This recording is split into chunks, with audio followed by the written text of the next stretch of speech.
We're back. Let's take a look at the starting grid sponsored by NTT for the Chevrolet Detroit Grand Prix. Nolan Siegel, Palo Alto, California, Arrow McLaren. Stingray Rob, Payette, Idaho, Juncos Hollinger Racing. Connor Daly from Noblesville, Indiana, and I drive for Juncos Hollinger Racing. Josef Newgarden, Nashville, Tennessee, Team Penske. Devon DeFrancesco, Toronto, Ontario, Rahal Letterman Lanigan Racing. Robert Schwartzman, born in Israel, Tel Aviv, racing team Bremer Racing. Santino Ferrucci, Woodbury, Connecticut, AJ Foyt Racing. I'm Jake Mabel from Louisville, Kentucky, and I drive the number 51 Dale Coyne Honda. Hi, I'm Kevin Simpson from the Cayman Islands, racing for Chip Ganassi Racing. Pato Award, Monterey, Mexico, Arrow McLaren. I'm Callum Ilott, I'm from Cambridge in the UK, and I race for Prema. I'm Scott Dixon, driver of the number 9 PNC Bank Honda from Auckland, New Zealand, Chip Ganassi Racing. Alexander Rossi, Nevada City, California, Ed Carpenter Racing. Felix Rosenqvist, Värnamo, Sweden, Meyershank Racing. Louis Foster, Odium, England, Rahal Letterman Lanigan Racing. Marcus Eriksson, Kumla, Sweden, Andretti Global. Graham Rahal, Columbus, Ohio, Rahal Letterman Lanigan Racing. Christian Rasmussen, I'm from Copenhagen, Denmark, and I race for Ed Carpenter Racing. Marcus Armstrong, Christchurch, New Zealand, Meyershank Racing. Will Power, Toowoomba, Queensland, Australia, and I drive for Team Penske. Scott McLaughlin, Christchurch, New Zealand, captain of the 33s, driver of the number 3 Team Penske race car. Rinus VK, Hoofddorp, the Netherlands, number 18 Honda for Dale Coyne Racing. Hello, I'm Alex Palou. I'm from Barcelona, Spain, and I drive the number 10 DHL Honda for Chip Ganassi Racing. I'm Christian Lundgaard from Vejle, Denmark, and I race for Arrow McLaren. I'm Kyle Kirkwood from Jupiter, Florida, racing for Andretti Global in the number 27 Honda. I'm David Malukas, grown up in Chicago, Illinois, driver of the number 4 with AJ Foyt Racing. I'm Colton Herta from Valencia, California, driver of the number 26 Cambridge Honda for Andretti Global. Well, that is your grid on the streets of Detroit as we send you down trackside. Race fans, it's time for those most famous words in motorsports. Here to give the command, please welcome President of General Motors, Mark Royce. Live from the Motor City, drivers, start your engines.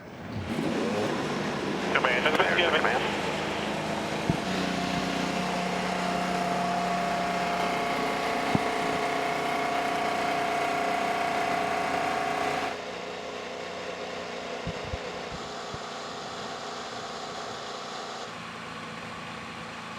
Well, before we get things rolling, why don't we take a look at this 1.6-mile circuit with Townsend and James. Just 9 turns, but for 100 laps. It is survival of the fittest around this place because it is bumpy, it is unforgiving, and it has the longest straightaway of a street circuit on the calendar, James. And this, the back straight on Jefferson, cars hit 180 plus miles an hour, and then the heavy bumpy brake zone. Yeah, down to below 40 miles an hour for turn 3. Lot of action there. Tight right-hander in 4. Quite downhill Bate Street into turn 5. That was a key point last year. The 6-7 chicane leads you to Atwater again. Downhill brake zone. We saw a lot of cars in the runoff in turn 8, T-Bell, as you round turn 9 to complete a lap here at Detroit. And a truly unique pit lane, Will. Two-sided, it forms a zipper at the exit. Most certainly does, and as the cars take to the track, they look distinctly different to those that we had just 1 week ago as we take a look at the Dallara cutaway car. Yeah, this week pretty cool. We're going to talk about downforce, namely downforce with the front wing. How do you adjust that on pit lane? Well, your front tire changer reaches over to that T-screw adjuster, counterclockwise adds front wing, clockwise, counterclockwise takes front wing out, and that will adjust front downforce levels. Turbulent air coming off a car in front of you, so you'll look to optimize those settings to get the perfect balance, whether you're up front or in traffic.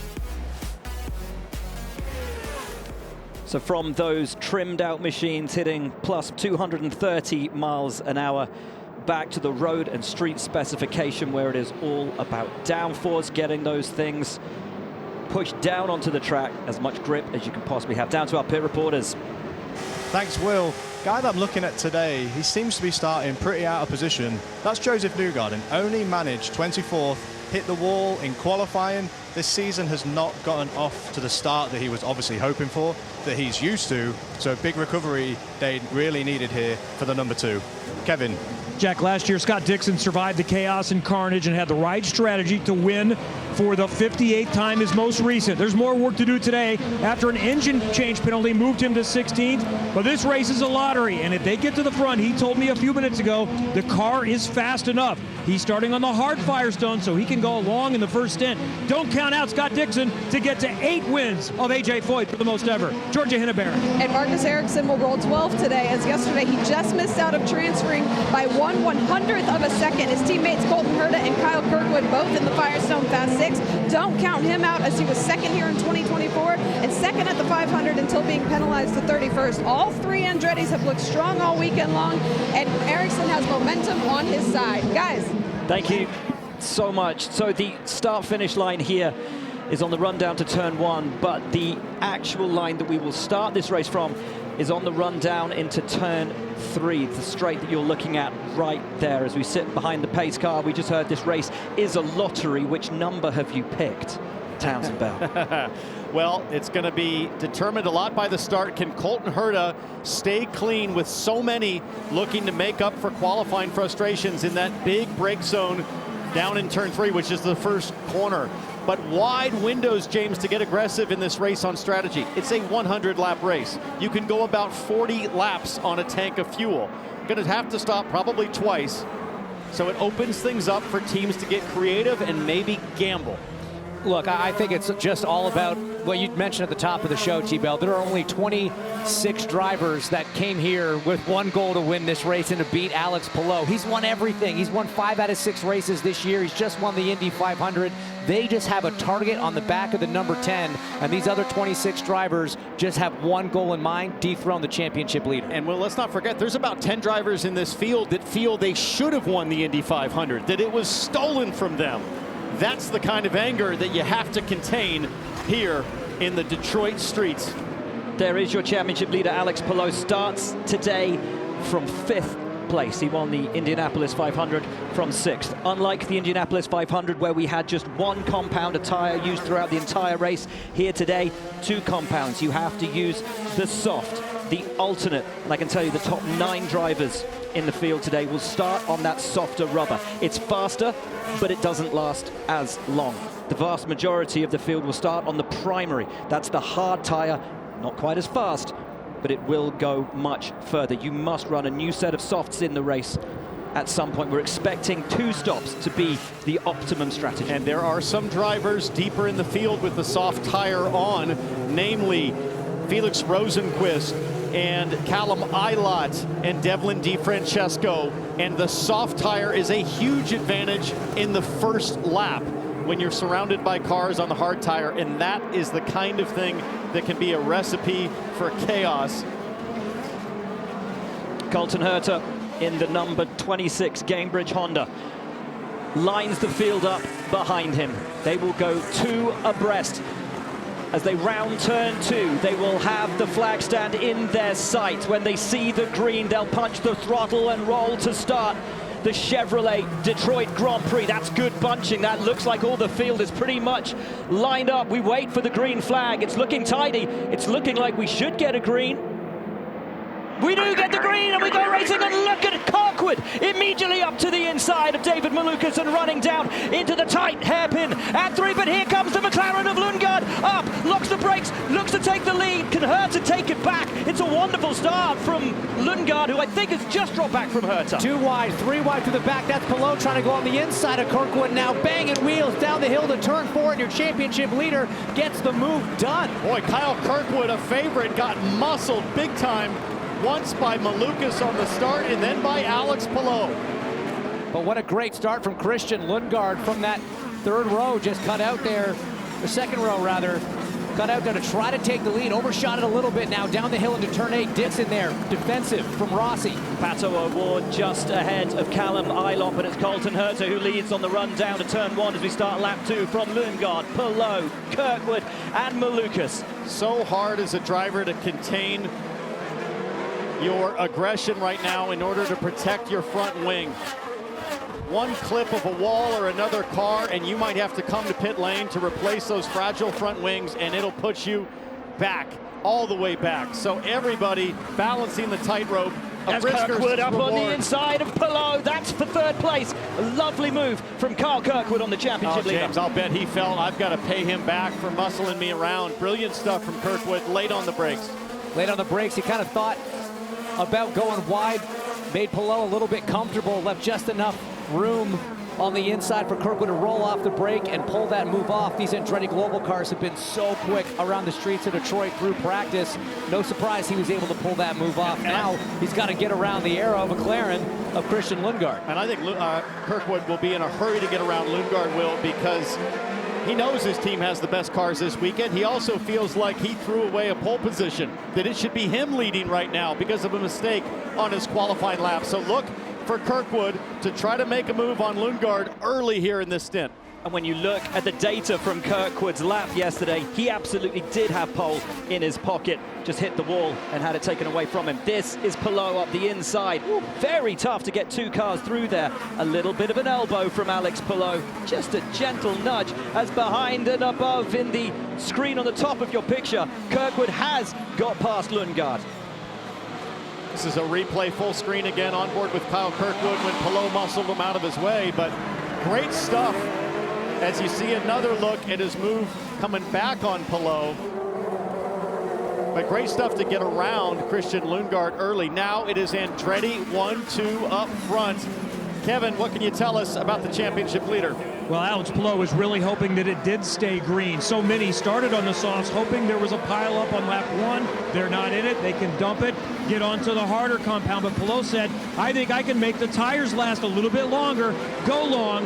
When will we see people come in? Maybe as soon as 5, probably about 8 to 10 is when it's going to start to drop. And when it drops quickly on the softs. And that's interesting because you'd look at Palou and think, well, Kirkwood's got past him. Now Malukas is having a big look at the back of Alex Palou. Does he have a problem? Is he struggling with his tires? No, he's doing what Palou does, looking after his tires, waiting for his moment to pounce, keeping calm. But Malukas has looked racy all weekend, dropped to 5th from 2nd on the grid. But keep your eyes on that blue and white machine as Kirkwood in 2nd tries to cut that gap back to his team leader, teammate, Colton Herta.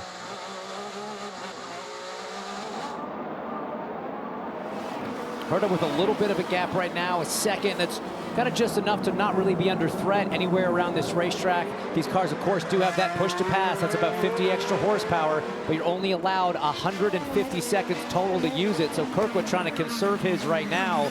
You know that Colton, Kirkwood's definitely burned some to get those passes done early. Out of the top 10, Kirkwood has used the most. Herta, leading the race, has used absolutely none. 5 laps completed here in Detroit. We'll be right back.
Back on the streets of Detroit, the soft tires are starting to go south.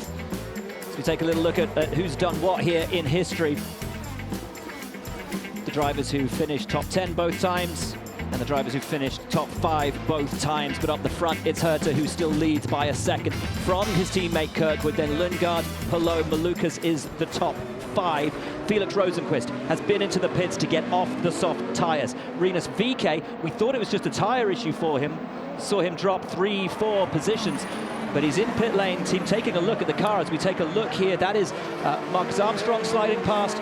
Christian Rasmussen gets through at the same time, takes a little bit of a hit on the left front. I don't even know if there was contact there. That was awfully close, but I'm not sure they touched.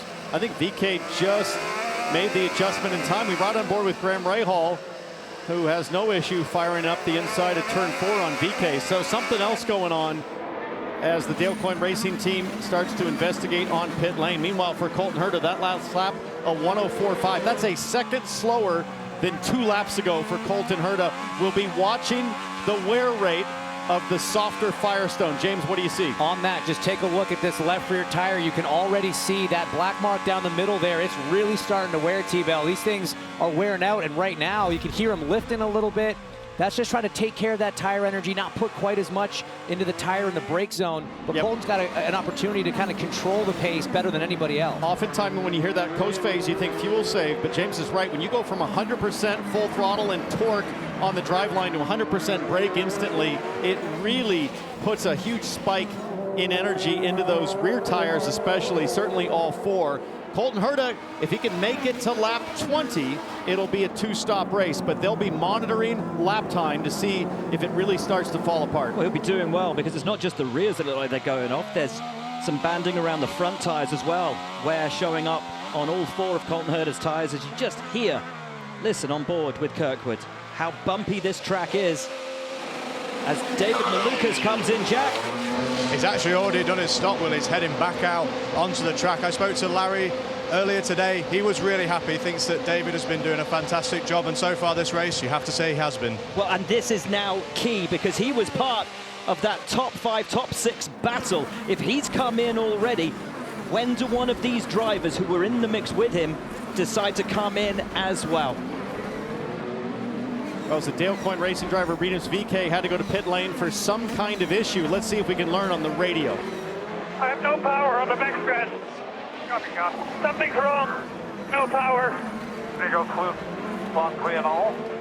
Something keeps broken on the back. So frustrating for VeeKay. Started 6th, brilliant job. As a new engineer, Mike Cannon on the stand that came over to the team after taking a short hiatus. One of the best engineers you'll find on pit lane. Lundgaard's jumped in. Christian Lundgaard is in, Jack. Actually, I think this was a little bit earlier than what they originally were shooting for. Lap 20 was what I was told they were going to. Maybe those tires were burning off. They're going on the harder, brand new tires. This is going to be a long stint now for Christian. Well, Colton Herta is now 2 seconds slower than he was on lap 5, James. So you lose so much time. There's only 20 seconds lost on pit lane. So this is the debate the teams are in right now. 3-stop race or 2-stop race? How's the math going to work out? These early stops are telling you it's trending towards a 3-stopper for sure. Like you mentioned, 20-second time lost to pit. That's the shortest of anywhere on the calendar. So I think it's really looking like this is going to be a 3-stopper, certainly for those that have already dived into pit lane. So Malukas, the first of the leaders to stop. Lundgaard stops in reaction to him. Will Herta stop now? What about Kirkwood, Palou, McLaughlin? All these guys around about each other. This will tell us a lot as they come through to the end of the lap, and Kirkwood does jump now. Split strategies potentially there. Kyle Kirkwood coming to you, Georgia. Absolutely, and this is so interesting. They are going to put scuffed hard tires on the front of his race car and brand new hard tires on the back of it. They broke up the wheel, and he's out and away. Those tires were toast when they came off. I've never seen anything like this. This is so clever from the Andretti Global Group. They scuffed the front tires on Kirkwood's set of new hards in warm-up, it looks like, to try to help with that outlap performance, as we see Rossi all over the back of Will Power. Sorry, Rasmussen there, all over the back of Will Power. And this outlap, so crucial through this pit cycle for Kyle Kirkwood. Siemens on board, giving us the shot of how difficult it is getting an IndyCar up to speed around Detroit on cold Firestones. But in stopping so early, he's come out in traffic. Nolan Siegel ahead of him. who is 12 laps into what will be a much longer stint on those hard tires that he started the race with. Kirkwood would have loved a clear track, but he just couldn't hold on for long enough to find it. To make this work, he's going to have to try to get by. It's going to be very difficult, so this might not play out, but Colton Herta is in. Jack? It's actually happening on the other side of pit lane for me, Townsend, but Kevin, what do you got? Herta is first in onto his marks and just ahead. Alex Palou also comes in. Herta easily wins this race off pit lane. And that's big, because the biggest issue for Colton Herta this year has been poor pit stops. Where does Herta get out, though, in relation to his teammate? We keep our eyes on here. That is Herta. And Herta, I believe, should be ahead of the pack. There he is, on board here with Colton Herta, and I think that Kyle Kirkwood is just behind him. That's right, so Nolan Siegel just behind Herta. Siegel. And then Kirkwood, so Herta has a little bit of breathing room on this strategy. Oh, but Siegel is looking to get straight past Colton Herta. Don't forget, they are racing for position. And now has a little look and gives him a little nudge, and Kirkwood will take full advantage of that. Advantage Kyle Kirkwood. Nolan Siegel elbows out, getting around the 26. Big move for the driver of the 6 from McLaren to get around Herta.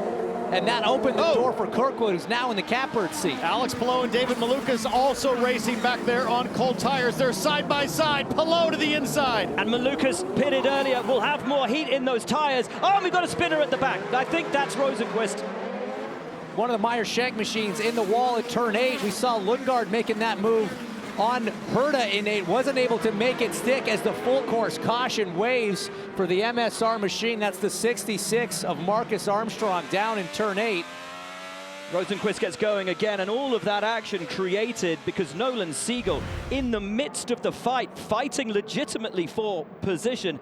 There, the fight between Herta and Lundgaard. And behind, we keep an eye, and he just spins it of his own volition. And you know what? Having stopped early, Rosenqvist was getting himself into the fight with that top 5-6 battle. Sorry, I misspoke. I said it was a 66. It was the 60, obviously. And someone's gone in alongside him there. I'll tell you what, in all that chaos, what an opportunity for Kyle Kirkwood. When Colton Herta got held up by Nolan Siegel, Kirkwood pounced. And now you've got a guy who has won 3 times in his IndyCar career, all on street circuits. And once the pit cycle's complete, he should be leading. And this was the risk for drivers like McLaughlin, who were running up there in the top 5. Once the leaders pit, he was exposed to this caution. Pit stops close, pit lane closes when the caution comes out. The 3 stranded out there.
Welcome to the NTT INDYCAR Series Detroit Grand Prix live on Fox. A short recap for you. The leading drivers, Colton Herta, David Malukas, Kyle Kirkwood, Christian Lundgaard, Alex Palou, all started on the soft tyre, fighting for positions over the opening laps. Their soft tyres went off and went off fast, and when they came in to change them onto the primary tyre, they came out behind Nolan Siegel, fighting for position further back in the field, allowed Kirkwood to get past Colton Herta. Now, though, we have an intriguing situation where those who started on the hard tyre are leading the race. Christian Rasmussen from Graham Rahal and Marcus Ericsson. Those who have changed onto the hard tyre find themselves further down the field. Split strategies, guys. Yep. Intrigue and excitement to come. Well, everybody in the top 13 right now will have to run that soft tyre at some point. So their tax is coming. The question is, when do you pay it? How long do you wait? Do you get it out of the way early? Pace car's off. So this will be the first restart that we've seen through 8 and 9. Rasmussen takes them back to green. Single file through the final corner and on the run down into 1. Turn 1, incredibly tight, incredibly treacherous. Does anyone dare have a look up the inside of turn 1? Bit of a lock up there for Rasmussen, but he gathered it back up. As we see a car around. That's Siegel. That's Siegel. Was he hit, maybe? Well, he was just in front of Kyle Kirkwood. And now at the back of the field for Nolan Siegel. Way to see what exactly happened to him. We stay green as we run down into turn 3. Nobody really close enough to have a look as of yet. And as I say that, a very slow-moving Devin DiFrancesco out on track. Rear right looks to be loose. Must have clipped the wall somewhere around trying to come to the green. Big opportunity here for the green and white car, the J.J. Kern-Crames car of Graham Rahal. Let's take a look at what happened to Nolan Siegel. McLaughlin will certainly get a drive-through penalty for clipping Siegel there, unless they determine that he blocked. I didn't see it. That's going to be a drive-through for sure.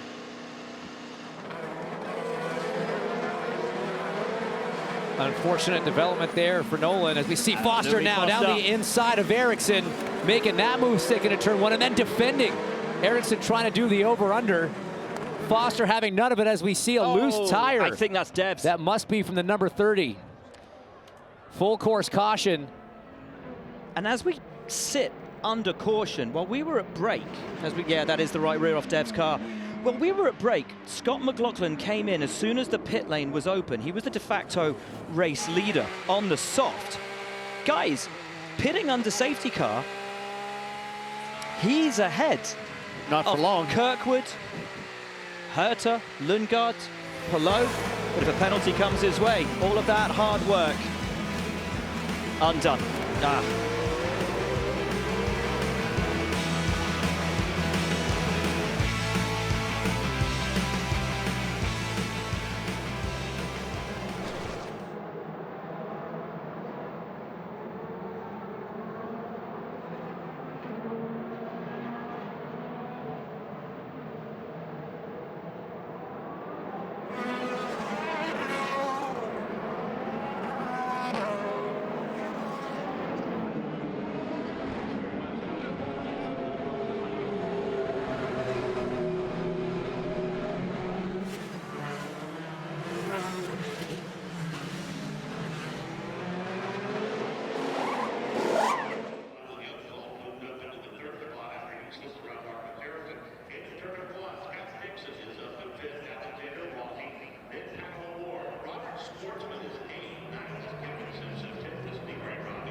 back here in Detroit. The fans with a lust for life out in force here on the streets of Motor City. It has been a great weekend. A ton of fun for everyone. And coming up next on Fox, the Birmingham Stallions gear up for their playoff run as they battle the Memphis Showboats. The United Football League is coming up next on Fox. But for the here and now, we are on the streets of Detroit. Christian Rasmussen is your leader under caution from Graham Rahal, and the rookie Louis Foster. So it's 2 RLLs in the top 3. Foster, who won on the streets of Detroit last year in the Indy Next Championship, en route to taking the title. Scott Dixon is 5th. He, of course, won this race last year. Today, we're under our second caution already. And guys, fascinating to see that under that first caution, McLaughlin could stop and get out of the head of the pack that he was racing with earlier on before all those stops commenced. If he doesn't get a penalty for nerfing Siegel on that restart, Scott McLaughlin looks to have played this absolutely perfectly. Of the cars that have pitted, he is leading that pack. That only happens here at Detroit because of how short the pit lane is. Other tracks almost twice as long and how much you lose. But his teammate Will Power, Kev, what's happening there?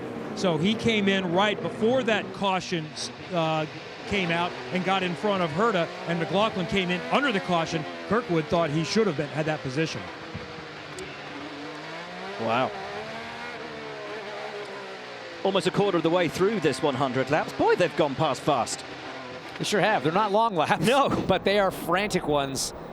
As we see the lights out on the pace car, Christian Rasmussen once again going to lead the field to green. Remember, Louis Foster made that great move on Ericsson on that first lap, so look for that black car, the number 45, third in line here. But that's his teammate just in front on one of the best days on a street course for a long time. Graham Rahal looks to make it happen here as the green flag is out. Rahal tries to get the power down coming out of the final corner. His teammate Louis Foster having a look as Rasmussen with a big lock up, but keeps it all under control, keeps it in perspective, keeps the lead of the field. Single file through turn 1. Everybody seemingly making it through cleanly as Lundgaard is all over the back of the championship leader. That's Graham Rahal all over the back of Christian Lundgaard. No push to pass available on the first lap of a starter restart as they head down Jefferson Avenue. Does the 15 have a shot? Graham goes wide, but defense from the 21 of Rasmussen. Another big lock up from Rasmussen. Those tires getting tired, but Rahal feels, and he's felt all weekend, he's got a good car underneath him. I was talking to the RLL boys this morning. They say something's just clicked here this weekend. Sometimes you just have weekends where it all comes good. And Rahal has the bit between his teeth and can see Rasmussen starting to struggle on his tires. I think Rasmussen's just trying to get some heat, especially into the front. So this second lap, since the restart, should be a little bit easier for the young driver for Ed Carpenter Racing, who was so aggressive at the Indy 500, managed to bring it home, but doing a great job. Now you can see with tire temp, Rasmussen getting a great exit. All neat and tidy into one. And Scott Dixon just sitting there, just biding his time, playing his game as he always does. And now push to pass is active as we ride on board the JJ Kern crane machine. You saw that green light in the corner. That was Rahal on that push to pass. 50 extra horsepower, a little extra speed, but no doubt Rasmussen was using it in defense as well. Foster a little wide there. Oh, Simpson has a look up the inside of Stingray. Rob dispatches the Junkos driver who looks to come back as Josef Newgarden getting in on the mix as well, and now Kirkwood making up positions, and Herta on Palou through and on the inside. That looked pretty easy for Colton Herta. Colton Herta really needs to just be patient with the cars in front of him that still have yet to make their first stop. You've really got to measure your aggression against the strategy. And one of your questions might be, as we took a look back at Colton Herta, well, where is Scott McLaughlin? Drive-through penalty, avoidable contact for the Thirsty Threes. This then on board with Colton Herta. Oh, and it was a bit of contact, quite a bit of contact with Will Power. Oh, so it was Palou capitalizing on a botched attempt to get by Power as we ride on board with the Verizon driver. Now you're going to see the 26 come up the inside. Bosch. Pretty late move from Colton Herta there, and I was just talking about patience, not showing much of that right there. Herta now looking to put the move on Power once again, but if he does so, he'll have to go round the outside. As Newgarden looks at Rob, we look back to Herta having a look at Power, but Power will run him wide. Connor Daly right in front of Power, the last of the drivers that haven't pit. Kirkwood 2 cars ahead. He's the first of the drivers that have pit, so he's got someone in between himself and Power now. And Power knows that this is straight up for position on the same strategy with Colton Herta as Graham Rahal really starts to close in on Rasmussen. I think Rahal might get a shot if he can stay close once they get to the back straight. The biggest question is how long can these leaders hang on to their tires if they want to make the ultimate strategy move, the optimum strategy work. 40 laps needed on these hard tires. You want to run about 20 on the soft. Those who started on the softs, not even close to that. They started pitting after 6. Yeah, I'm starting to think that a 3-stop might be the way to go, James, because last lap for Rasmussen was a 1:05.3. That's as slow as Colton Herta was when the softs started to fall apart for him on the opening stint. On board here, thanks to PNC Bank with Scott Dixon.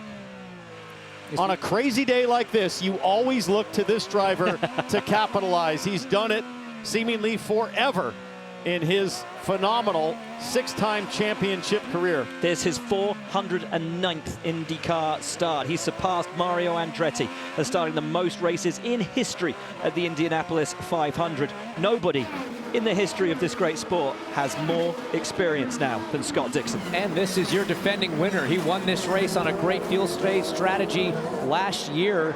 He knows how to save tires, knows how to save fuel, and him and the number 9 team from Chip Ganassi Racing just know how to put themselves in position to win these sort of chaotic, sort of atypical races.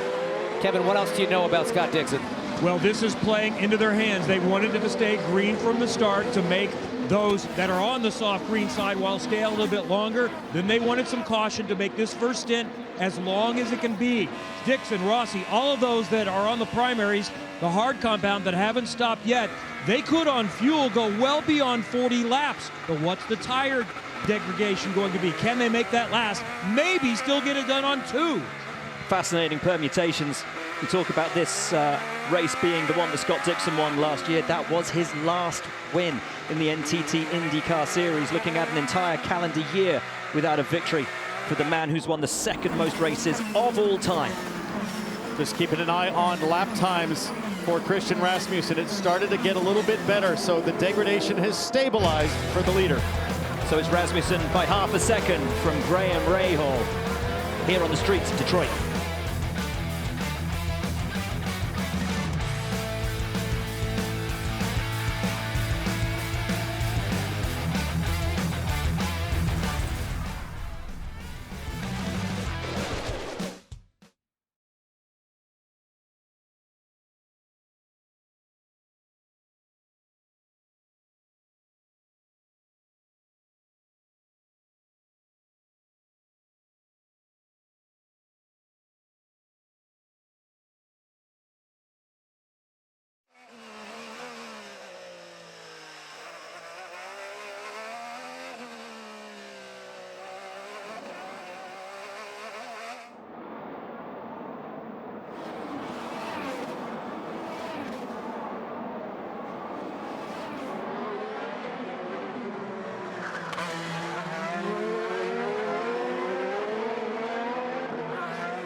Back at the Chevrolet Detroit Grand Prix here on Fox. Thank you so much for joining us on your Sunday afternoon. Rasmussen leads from Graham Rahal by 1.2 seconds. Let's hear, though. We're watching that right rear, but we just want to keep the right rear tire temp down, so we're managing tire temp. So Andretti's managing tire temp. At the front, they were controlling the pace down to 1 minute 5 laps. It feels like the leading group, though, Townsend, has suddenly had a bit of a hurry up, because maintaining that kind of a slow pace would never put them in the margin for the win. Yeah, so all of these cars in the top 5 are going to need to run the soft tire. What you want to do is shorten that number of laps you have to run the soft tire. In order to do that, you want to run as long as you can right now, and then run the shortest stint in the middle, and then long to finish. Oh, and Palou having a look around the outside of Santino Ferrucci. Ferrucci will not give up the position, and that will allow Christian Lundgaard to have a look as well. Palou and Lundgaard, who had such a fantastic battle earlier this season at Thermal. This a very different type of circuit, as Lundgaard looks one way and then the other. There is nowhere to pass here on this tight and narrow circuit. Certainly not through these corners, but Lundgaard looking for a way past the championship leader. And I think this is the most difficult day Alex Palou has had all season. He has dominated everywhere, absolutely everywhere, and I don't think he has the same kind of dominant race car. Ferrucci in on lap 32. But one driver who already came into the pits and unfortunately has had to be forced into retirement from this race. It was Rinus VeeKay. Yeah, you're right, Will, there. Talking with Rinus, too many laps before the end of the race. Just tell us what happened. Yeah, I was kind of saving the right front, trying to make the greens go long.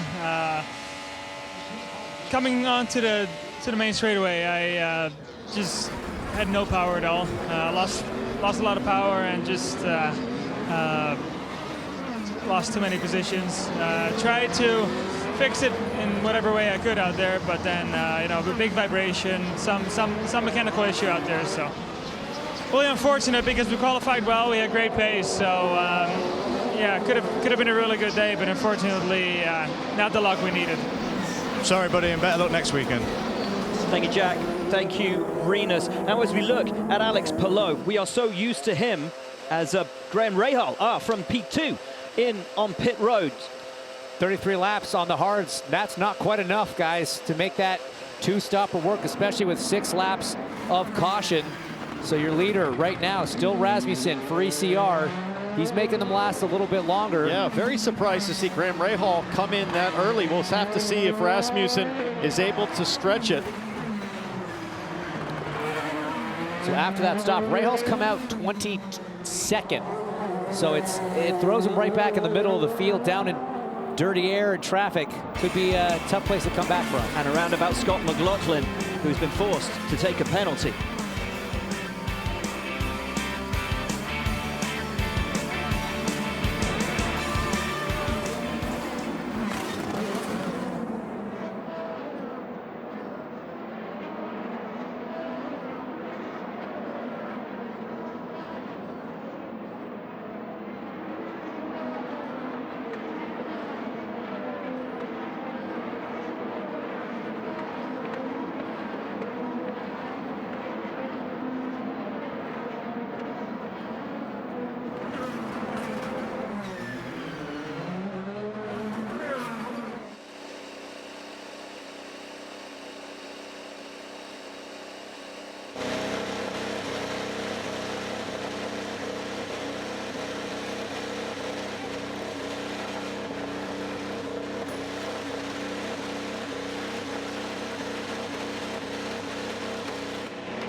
Horse racing's greatest test returns as sovereignty and journalism face off in the 157th Belmont Stakes. Two of the season's biggest names, one race to settle it all. Coverage begins Saturday at 4 Eastern, live on Fox.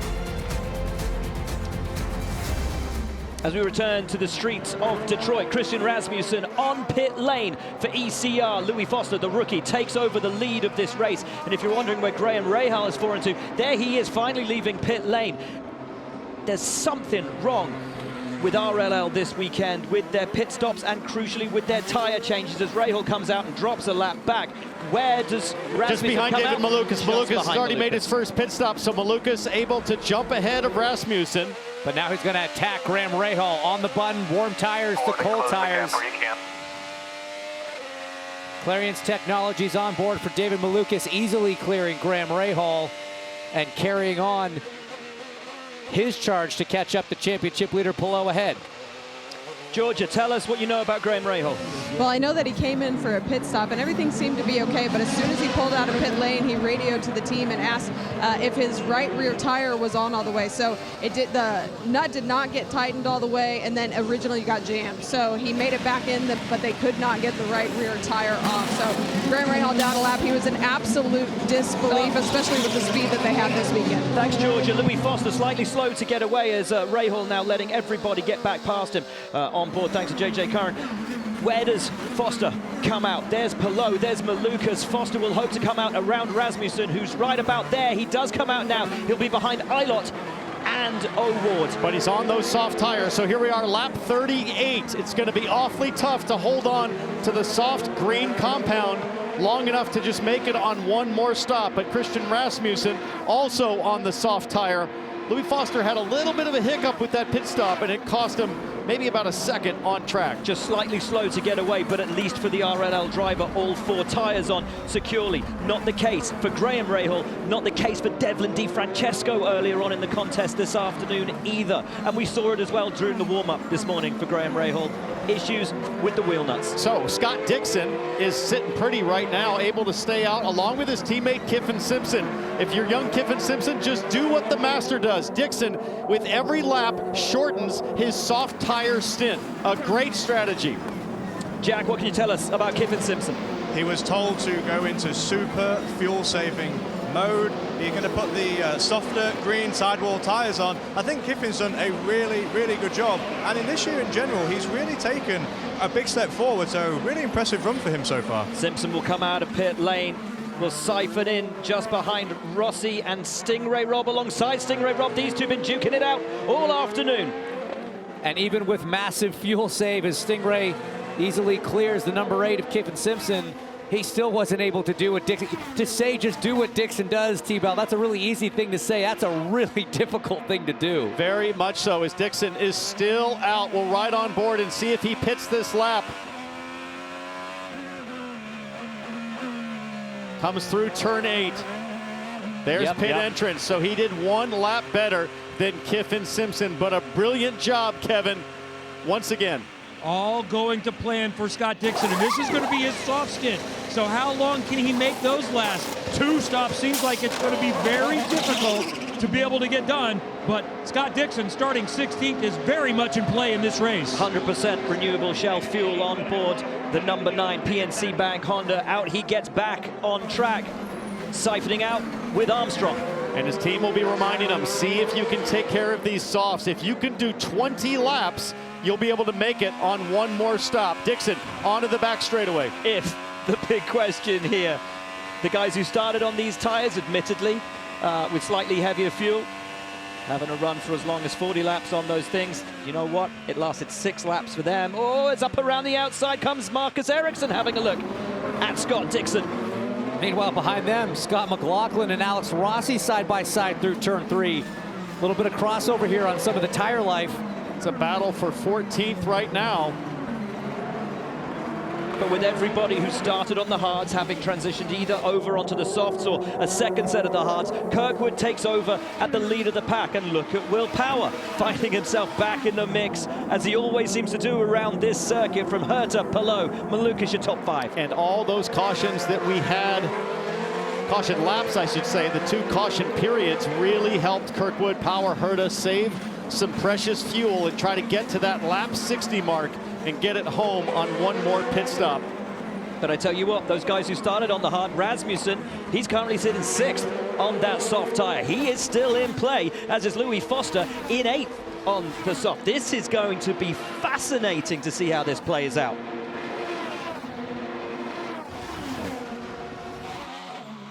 Kyle Kirkwood all by himself right now in the lead.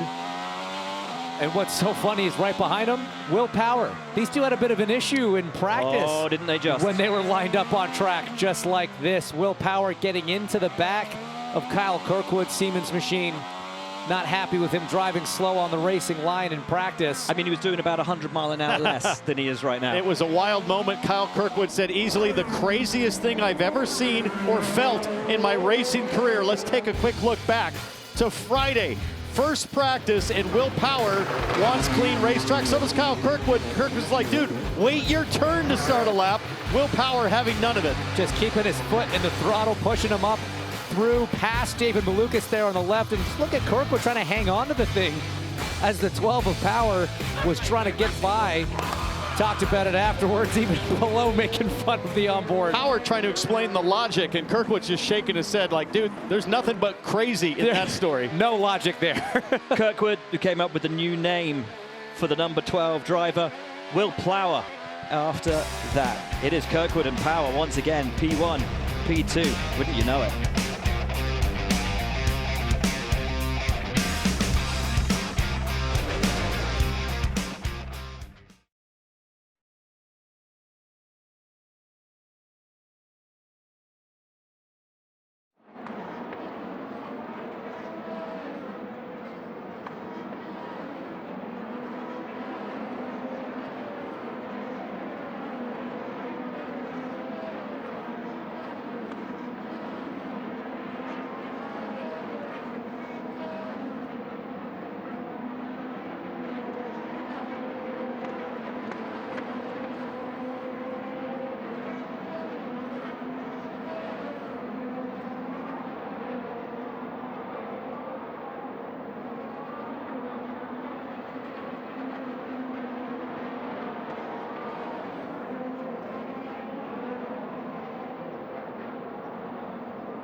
Welcome to the NTT INDYCAR Series Detroit Grand Prix live on Fox. We ride on board with race leader Kyle Kirkwood, but all may not be well as he rolled down the back straight on the run down to 3. A piece seemingly flying off his diffuser, being collected by Will Power, and then Colton Herter biffing it off into the wall.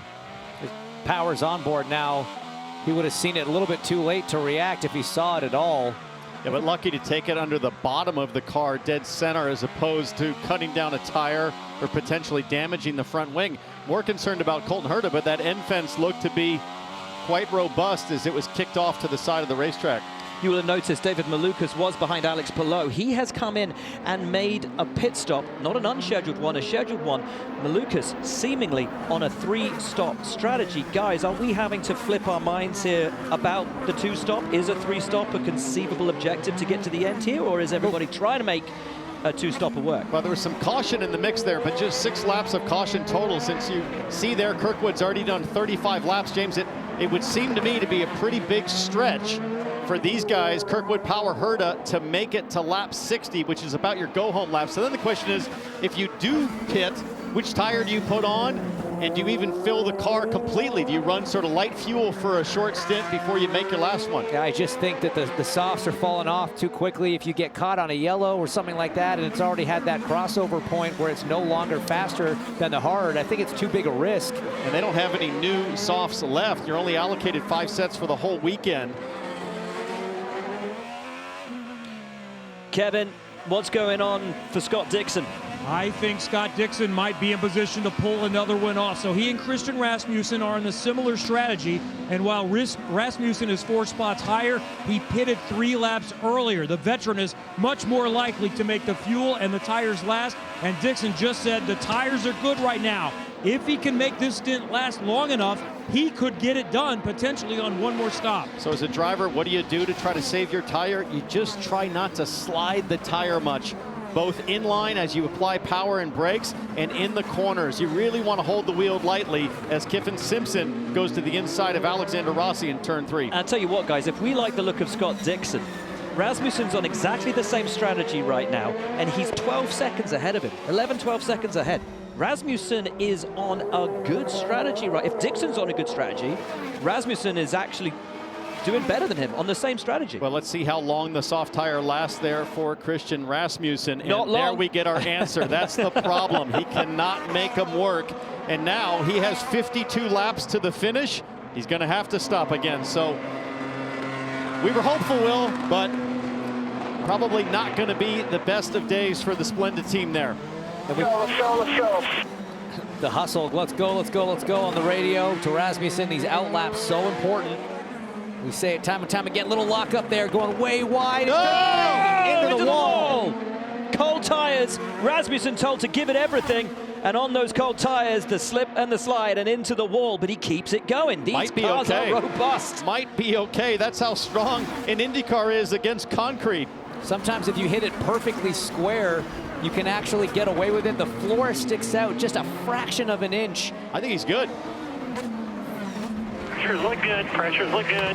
That's what you want to hear from your pit stand as we take another look, that the tire pressures are still okay. The risk here is breaking a steering arm or a rear toe link. Newgarden was right behind him on track. You see him there. His on board, he catches the contact, easily goes by. I'd like to see a heart rate monitor on Rasmussen after his last 2 Sundays. Yeah. Had 3 massive moments at Indianapolis. Was very lucky to get away without a huge crash. He had 2 in practice and 1 moment in the race on a restart as the 45 of Louis Foster is all over the back of Rasmussen. Jack, what can you tell us? He's going to be trying to do his best to do a 3-stopper here. His last stint was on the green softer tire. The team are really, really happy with Louis Foster, the reigning Indy Next champion. He's going to be going all the way to the end now on these black tires. Kevin. A couple of the leaders. Will Power is coming in from second, and Alex Palou, who won the Indianapolis 500 last week, right behind him. Palou has a more difficult entrance. He has to go around the 12 pit crew. They have the preferred spot, an easy exit. Power is going to win this race off pit road. They still have 1 more stop. So here's the play, guys.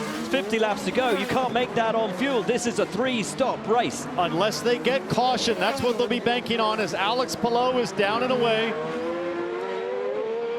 He would need a lot of yellow to make it to the end.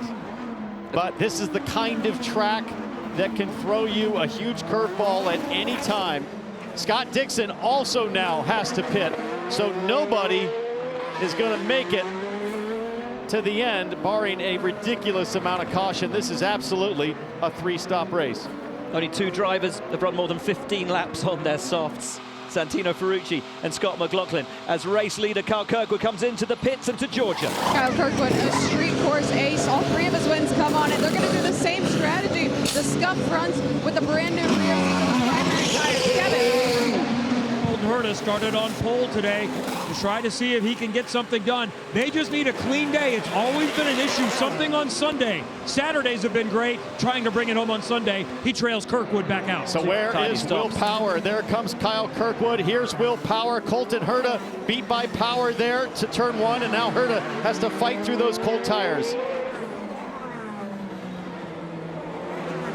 O'Ward, who stopped early on a seemingly 3-stop strategy, leads the race now from Rosenquist and Armstrong, the 2 Meyer Shank cars, after they both spun earlier. And it's been a bit of a different approach to this race for O'Ward in the number 5. He's one of the only drivers that has not yet run a set of the soft Firestone tires. So he's going to have to do that stint at some point. He's gone hard. Save him for the end? Does he save him for the end, or do you just try to get it out of the way now on a short stint like you were saying, T-Bell? Don't even have to fill the car up all the way, maybe. It's always risky to save a pit stop for the very end because of what happens with caution. So I like it, though. O'Ward's team will have to be thinking about taking that gamble. Zach Brown's here. Roll the dice. Try something different. They had a great race in Spain on the F1 side. If he were to pit now, O'Ward would come out. Be ready for a late call. Ahead of Josef Newgarden. There you hear, that's Will Anderson, his engineer. O'Ward getting the call. Might be a late call, so it's this lap or the next one. I wonder what tires are laid out. I can't wait. In the number 5 pit. Newgarden, the only other driver on that strategy that has not yet run the soft tire. And he is about where... Stay out. O'Ward's going to come out when he pits. Not this lap. Looks like one more.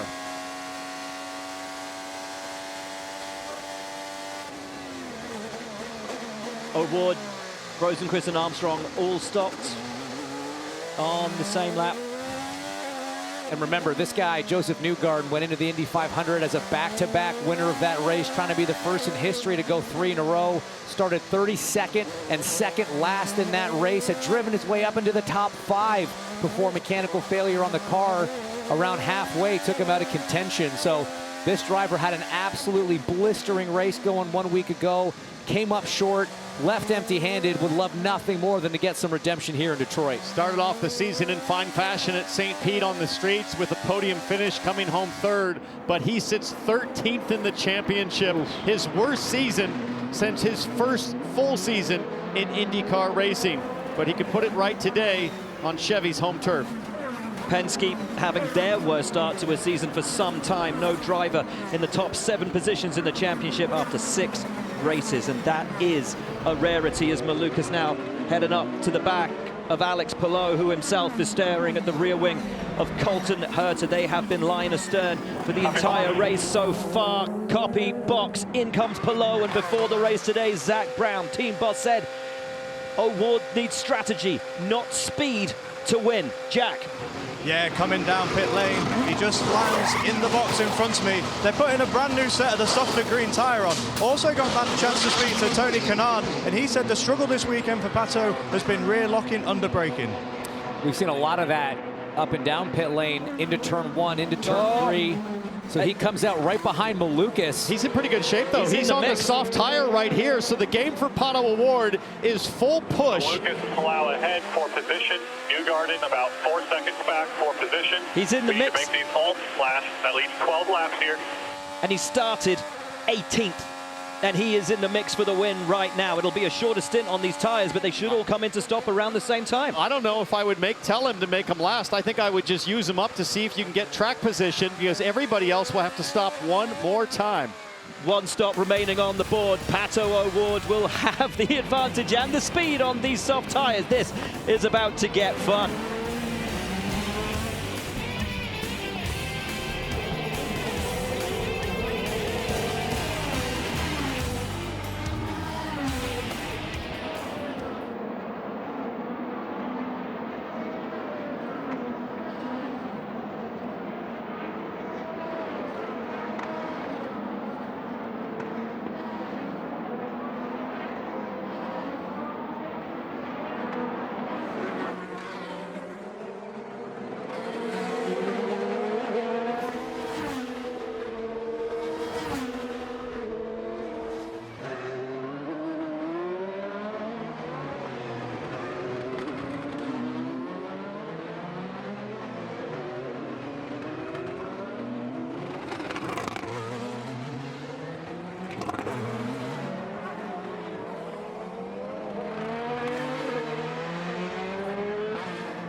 We're watching that right rear, but we just want to keep the right rear tire temp down, so we're managing tire temp.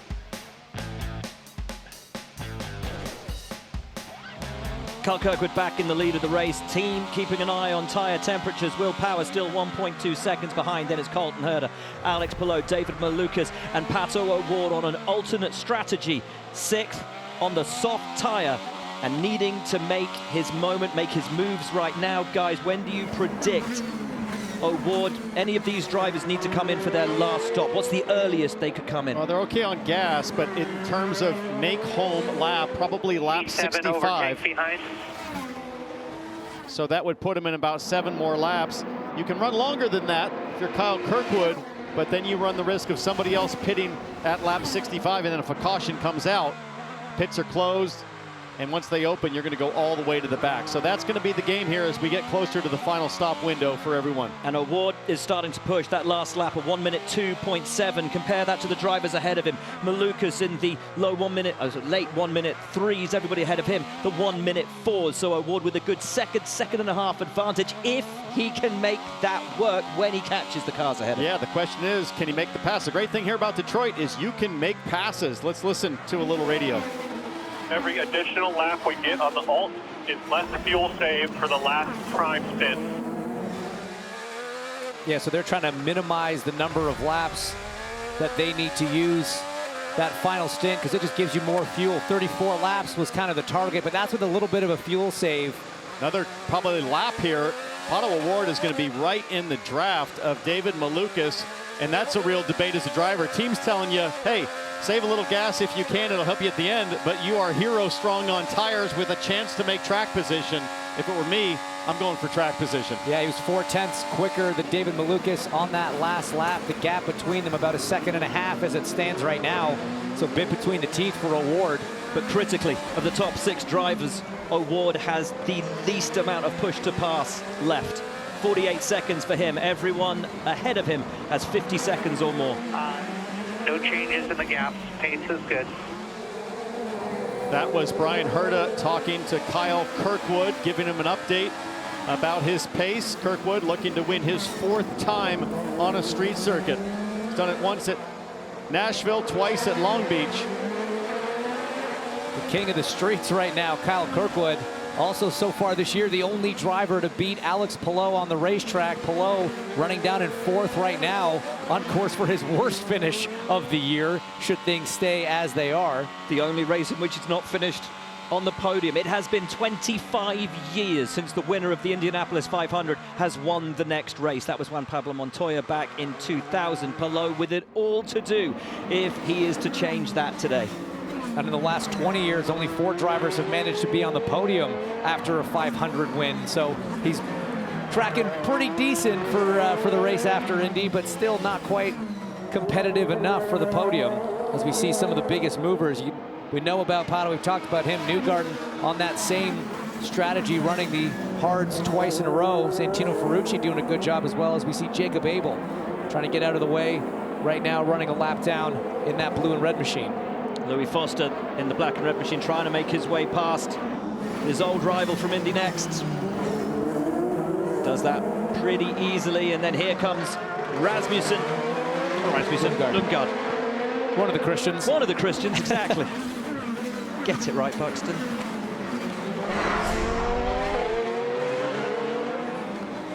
Rasmussen already making his way through, of course. He sits 8th at the moment. Foster sits 9th. They on the hard tires. Everybody now on the hard tires except for O'Ward and Kiffin Simpson, the only 2 drivers on track on the softer rubber. This is the point in the race where the calculators are working overtime on pit lane as all of the engineers and strategists for each one of these cars tries to figure out when are we going to make our last stop. They'll be studying the pace of their driver. How fast is he going? Where would we come out in traffic? And how much do we want to gamble by being the first to stop as Marcus Ericsson and Alexander Rossi are going at it. That ultimately the fight for 18th position as things stand. It was a slow stop for Ericsson on one of the last ones. Dropped wheel nut, kind of took him out of contention. He was running up front on that similar sort of strategy to Christian Rasmussen. But this is where I'd look to start gambling. If I was somebody like Alexander Rossi's team, pit early to make your last stop and try to bank on a yellow as the Verizon car Will Power right up behind Kirkwood. Kev? And you talk about who's making those decisions for Will Power.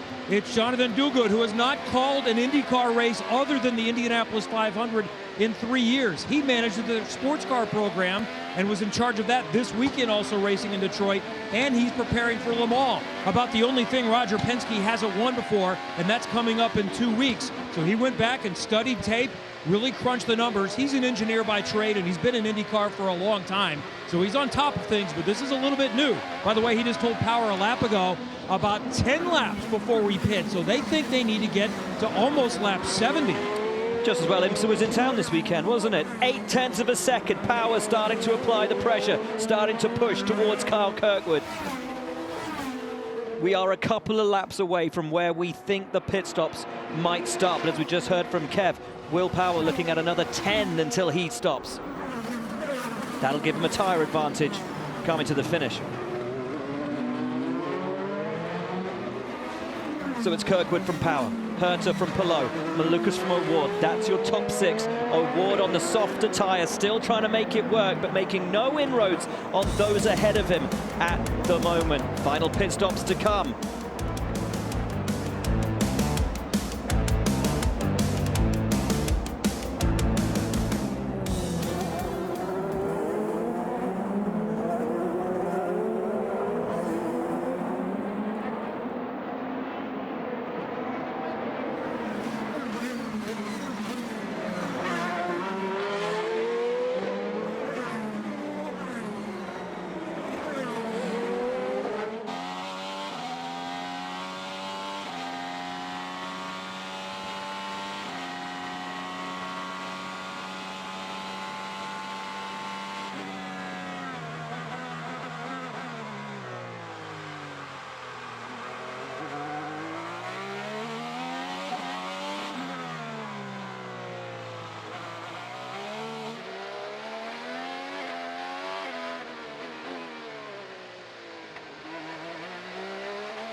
Saturday, it's baseball night in America on Fox. Another chapter in America's greatest rivalry unfolds as the Red Sox take on Aaron Judge and the Yankees or the Padres battle the Brewers. Check local listings for the game in your area. Saturday at 7:30 Eastern on Fox.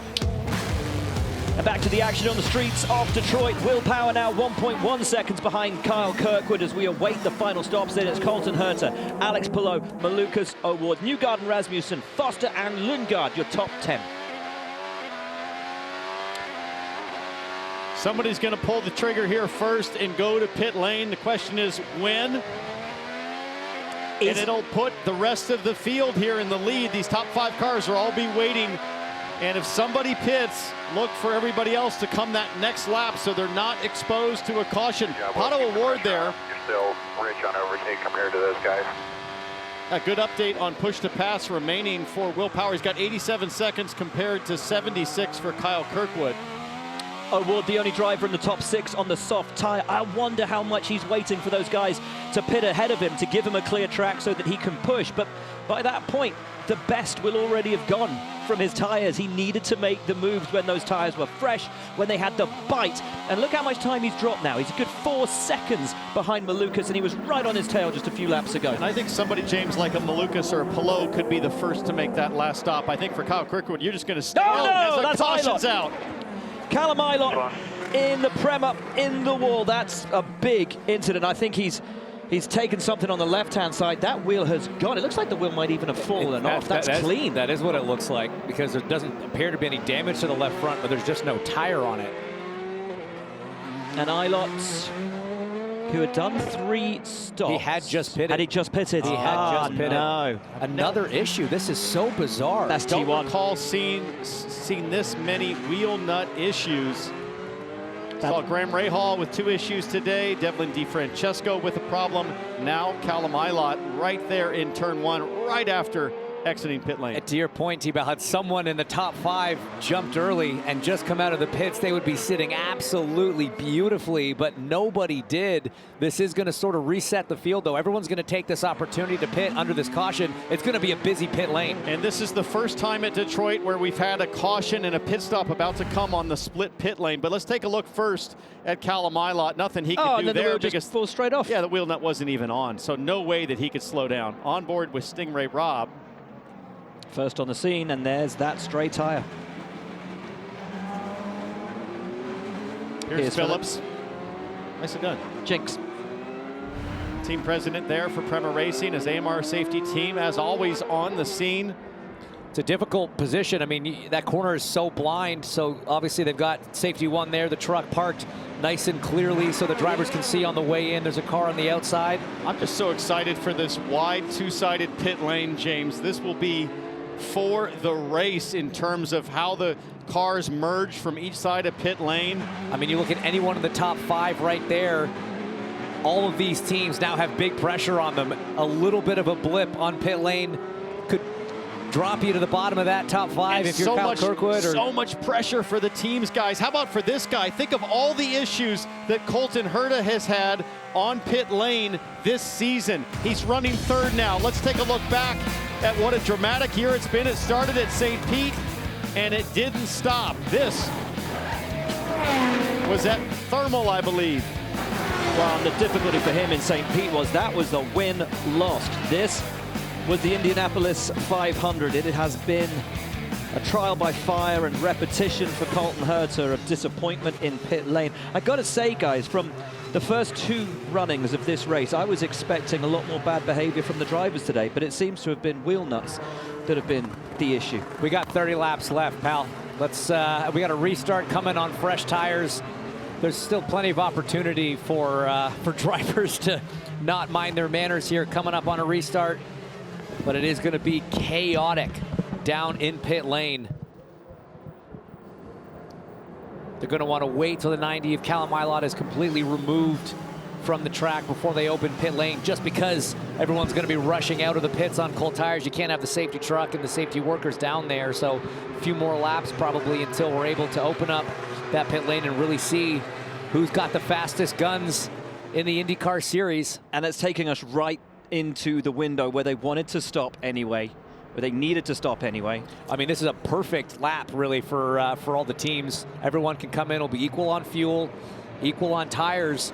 Who this hurts potentially is a guy like Josef Newgarden, who had not yet run the soft, so he's got to come in and still run them. There's no way he's making those last to the end, so his day essentially going to be done. It's not going to be a competitive outing for him, unfortunately. Yeah, that's a strange strategy call to leave the softs to the very end like that. I'm sure he was hoping to run as long as possible before this caution. As we understand, pits are now open. pressure on for the men and women that go over the wall to make the difference. And I tell you what, as we look at it right now, Pato O'Ward up from 18th on the grid to 6th. Strategy playing out in maximum effect for him. As we said, Newgarden may struggle for strategy, but look at Rasmussen and Foster as well, both up in the top 10. Guys, how about guys like Santino Ferrucci, pit on lap 65, Great Kiffin shape. Simpson, Marcus Armstrong. They could very well. They're not going to stop. They're going to stay out. They're going to try to make this work. So these guys are going to cycle to the front. Yeah. There's a few drivers that have really put themselves in a good position. Who's leading that group? Ferrucci leading that group? Ferrucci. So Ferrucci will lead the race because he won't stop now. That's right. So a few drivers that were running a little bit further back had pit. They will cycle up to the front as we watch the leaders now dive into pit lane. All on pit lane, Georgia on pit lane. They assured Kyle Kirkwood on the radio that this stop is in their window. They're going to put a fresh set of Firestone hard tires on it, and this is going to take them to the end. Kevin. Cambridge team nail a final stop. They have not had a podium this season. That's a really good stop for the 26, but Kyle Kirkwood is going to win the race off pit road, and Power is just barely in front of Colton Herta. As they all funnel through pit exit, it's pretty much the order in which they came in. But, James, as you pointed out, Ferrucci, Simpson, and Armstrong should all be good to go to the end. So even though Kirkwood and Power might be faster, they will have to earn it on the racetrack and pass their way to a podium finish today. Huge opportunity for the top 3 drivers. Those top 3 are going to be trying to save crazy fuel right now under caution because you desperately want to be able to push. You know the cars behind you that are fresh off pit lane are going to have no concerns on fuel. How much does Ferrucci want this? Not only would it be his first victory in the NTT INDYCAR Series, but get this, guys. Last AJ Foyt win. 12 years. On a street track, no less. Long Beach, April 2013, Takuma Sato. And what a day it would be for Santino Ferrucci to pull the win off. The other advantage that Ferrucci and Simpson and Armstrong have is tire temperature. Yeah. Even though we're on pace laps, it's so hard to bring your tires up to temperature if you've just pitted. That's a great point. So they're going to get a nice jump. Kevin standing by with Larry Foyt. And just listening to the radio as he is being told, Santino Ferrucci, that you are P1. Larry Foyt, can he make it home with no more cautions on fuel and tires? Oh yeah, we should be able to make it. We lost telemetry there for a little bit, so it was even on that last stop just a little bit close, but we've restored the system. We're getting caught up now, so yeah, this yellow definitely helps, but I think we'll be okay. Is the car good enough to keep people behind him? Oh, I think so. I mean, it looks like the pace has been okay. We've just kind of been in the middle of the pack all day, but Santino's done a good job advancing, and yeah, let's see what happens. What a story would be. AJ Foyt Racing could win here in Detroit. I want you to think about this for a second, guys. You remember the radio communication on telemetry? They told Ferrucci, just pit when you see your fuel light. That might have been the ultimate stroke of good fortune, because I'll bet Ferrucci could have stayed out longer had telemetry been working. So as soon as he saw fuel light, he's like, okay, I'm just going to pit to be safe. And it ended up being the best set of circumstances to now take the lead. What has Kyle Kirkwood got underneath him, though? Georgia with an update on the 27. Well, they just let Kyle Kirkwood know the running order. They said he was truly 4th, and if he needs to win this thing, he's going to have to pass Ferrucci, Simpson, and Armstrong on the way. 29 to go then, and it will be maximum attack for the last laps here. All cars now full of 100% Shell renewable fuel. Good to go to the end, as we heard from Larry Foyt, is Santino Ferrucci. Pace car lights are off. Pace car is going to peel into the pits, and the AJ Foyt Racing driver is going to lead this field to the restart zone. Kiffin Simpson behind him. He gets on the gas, and the green is out. Ferrucci's gunned it already. No messing around, no waiting around for Santino Ferrucci, who leads from Kiffin Simpson and Marcus Armstrong. Big lock up from Armstrong, and Kirkwood will try to have a look, but it's only ever going to be single follow. Palou! Palou is in the barrier at 1, and that will be another caution for sure. The championship leader is in the barriers, trying to get himself into reverse, trying to get himself out, but Alex Palou, can he use that hybrid system to restart it and reverse it? Crew Chief Ricky Davis looks on. The 500 curse continues, guys. And the perfect season is over. Well, in terms of getting podiums, yeah, that's it. He's asking for the push back. We're just getting the tail end of it. Oh, he got hit by Malukas. Did he get into him? 100%. Well, we didn't see the start of it, but we have to assume maybe that's what happened. Yep. Well, there goes Malukas' day, because race control will almost certainly rule that a drive-through penalty. Yellows breed yellows. Story of the day here in Detroit.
The historic run is over. Alex Palou is out of the Detroit Grand Prix, the number 10 taken away from the track by the AMR safety crew. And this is, well, recent history. The last 10 winners of the Indianapolis 500. Their next result, the best, Takuma Sato, a P2. For everybody else, nothing really to write home about. And for Alex Palou, the worst one, DNF, did not finish on the streets of Detroit. Big losers on pit lane. Foster, big loser, lost 4 spots under caution as everybody stopped. And guys, what about this? A quarter of the race to go, 26-25 laps. The top 3 have never won an NTT INDYCAR Series race. And don't they know it? And every single lap under caution helps their cause. They all pit on the early side. We're going to have to save some fuel, but now they're sitting a little pretty. I think they're pretty much good to go at this point. We've had enough caution. It was 35 laps for them, so for each caution lap, you need 2 laps of caution, 1 lap of green. So I think if you hear from Larry Foyt there, the interview, his drivers should be all right with Santino Ferrucci to make it to the end on full gas. But to your point, Will, what an opportunity for all 3 of these drivers to add to the list of first-time winners. I can tell you, the most recent winner out of the 3 was Marcus Armstrong, who won in Formula 2 in Zandvoort back in 2022. Then it's Kiffin Simpson, who won in Formula Regional at the Circuit of the Americas in 2021. Santino Ferrucci's last win in open wheel racing came in the Toyota Racing Series at Circuit Chris Amon in 2015. A decade for Santino Ferrucci. He leads this race after an incredibly impressive, as if that's any surprise, Indy 500. 7 Indy 500s, 7 in the top 10 for Santino Ferrucci. And you know what, there's been a purpose to Santino this year. It feels like some of the wild excesses of previous years have been put to one side. He's appeared so focused and so fast this year as the lights are out on the safety car, and Ferrucci will bring the field back to green. There's a gap between Simpson and Armstrong. What's Armstrong doing half asleep?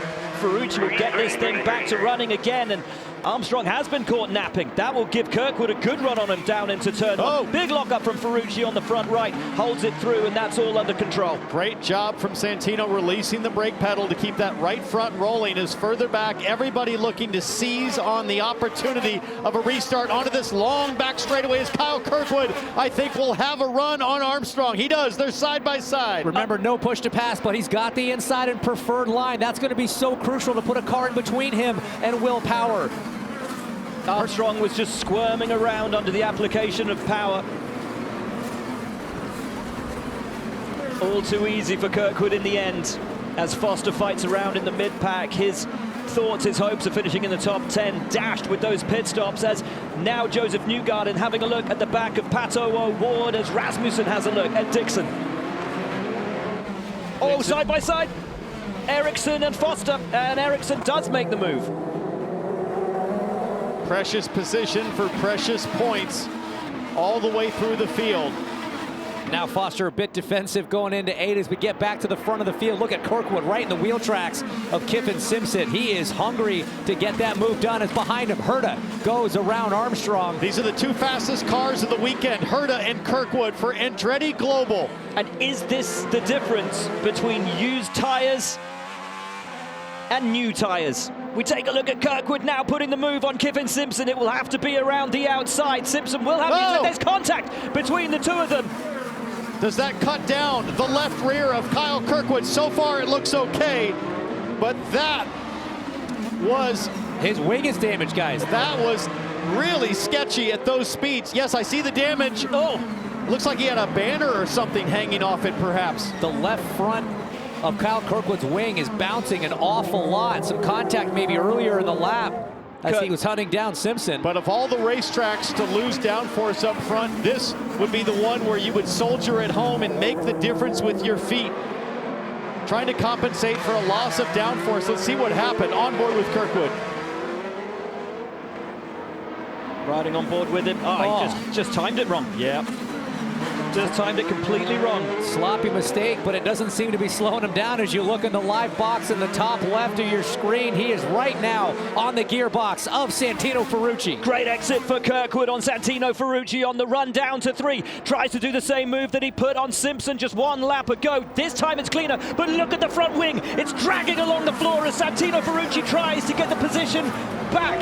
Kirkwood takes the lead, but that car is damaged. At top speed, it puts max downforce into that front wing and forces it to drag. So now Kyle Kirkwood probably will get an update from his timing stand, but it looks to be okay for now. But how long can it drag at 170 miles an hour? And will race control make a call? If that thing looks dangerous, would they call him in under a black flag for repairs? Questions which we'll only know the answer to as the laps count down, 22 to go. And Palou is with Georgia. Which is with Georgia, significantly better looking than I am. Alex, just tell us from your perspective what happened there. Yeah, I haven't seen it yet, but I for sure somebody hit me behind. Yeah, very unfortunate. We did an amazing recovery this weekend. Didn't really have much space at the beginning, and I thought we were running good to try and sneak into the podium at the end. So yeah, doesn't feel great, but nothing we could have done there, I think. Better luck next weekend, champ. Disappointment for Palou for the first time this season. He will leave a weekend without a podium. Kyle Kirkwood leads from Santino Ferrucci.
Let's take a look at the moment of the race, sponsored by Pennzoil, and it was this sumptuous move by Kyle Kirkwood to take the lead of the Chevrolet Detroit Grand Prix. In the end, the fastest guy all weekend has been Kyle Kirkwood. He told us, I threw the pole away with a small mistake, but he's making up for it right now. He's got that left front wing damage from the move earlier on Kiffin Simpson. Georgia, any update from the team on the condition of the wing? Well, they've been incredibly calm on the radio, not necessarily talking about the wing much, but just telling him to manage his front tires. And if he faces any understeer because of that, they do have a plan for him. Kevin. For Santino Ferrucci, right after he lost the lead, he said, I just need to get the tires cleaned off, and that's all he said in the last few laps. But keep in mind what is available today. Just trying to stick on the podium as Will Power challenges him. His best finish on a non-oval is 6th. The last time an A.J. Foyt car finished on the podium on a non-oval 10 years ago in Detroit, as Power has a run. Power around the outside of Santino Ferrucci. The pace advantage evident. Look at the brake dust kicking out of the number 12 as he turns around 3, and now will put the chase onto Kyle Kirkwood with 17 to go. I mean, it's a 4-second gap right now between them, so Power a lot of work to do in just 17 laps. Oh, that's big. Rosenquist, the number 60 car. I think another car is involved maybe. That's down in turn 3. I think the 45 maybe of Louis Foster I'm seeing on the screen. Oh, see the AMAR safety team sprinting to the aid of Louis Foster and Rosenquist. Leg. So Rosenquist's radioing in. Louis Foster down the end of the escape road. Fastest part of the racetrack. They're going 180 miles an hour right there. It is often a hotly and fiercely contested break zone, as we've seen throughout the day.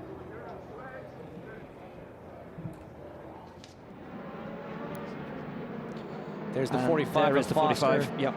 Made it all the way down to the tires, T-Bell. That's you got to be carrying a lot of speed to make it all the way there. He didn't scrub much off. But such a great design. Rows of tires to sort of try to dissipate, arrest all of the energy going hard into the wall as you take a look at Rosenquist. Looks to be all on his own here. What happened? Oh, no, the right suspension failure. Oh! Oh, no. What an uncharacteristic sort of situation there. It was so bizarre. The 45, that right front just collapsed. I hate to say it, I haven't seen a right front suspension failure, James, since it happened to you at the Speedway. Oh. That is an immense hit into the back of the 60, and then Rosenquist sideways into the tires. And no way that Rosenquist would have seen that coming. No, it's a heck of a shock when you're just turning in. Oh. You think everything's fine, and all of a sudden, just listen. Oh, to accelerate. So that looked like, I mean, it's going to be a rocker failure or something in the A-arm. On board here with Stingray Robb as he gets a view of that colossal crash. And we just talked about Will Power catching Kyle Kirkwood. Well, this will do it under caution, as luckily Felix Rosenquist is out and sitting. And good to see Louis is out of the car. They're taking a look at his leg. And that is a terrifying moment as a racing driver when the trust you place in your car is totally violated on the fastest part of the racetrack. Great to see Louis Foster walking away. Great to see Felix Rosenquist out of the car. Nothing that either of them could do. Both of their days over, and we're thankful once again for the safety of these cars, these circuits, and the AMR safety team.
We're back in Detroit, and coming up next on Fox, the Birmingham Stallions take on the Memphis Showboats. That's at 6 p.m. Eastern on Fox. NHRA, New England Nationals, also at 6. Right, those are the cars out of the race: the 18, the 90, the 10, the 21, 45 and 60. Louis Foster and Felix Rosenquist are both out of their cars after that really horrible incident on the run down to turn 3. We are under red flag conditions because the tire barrier will need to be repaired down there on the exit of 3 and on the runoff area as well. Sickening impact for both of them, and huge impact to the barriers. So satisfying to see the drivers get out.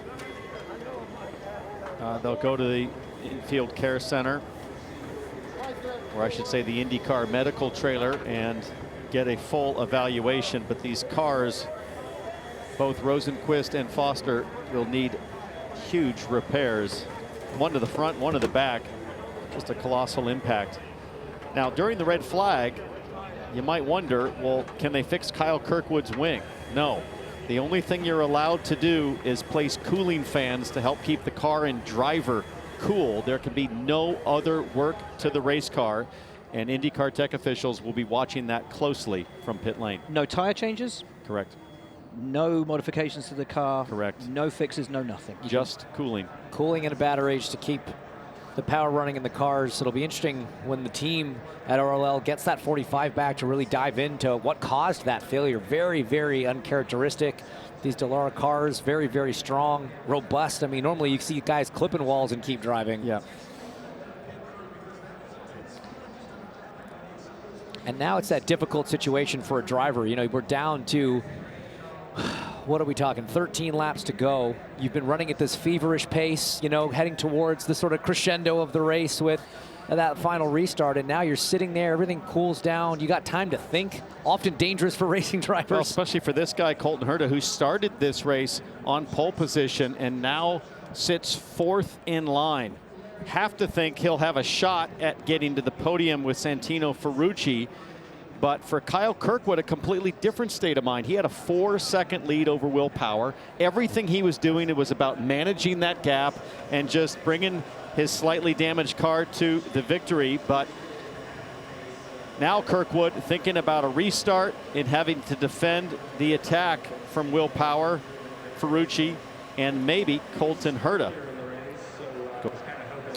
And what about Santino Ferrucci? Sitting in 3rd, great strategy, looking for a podium. Let's see if we can talk to him.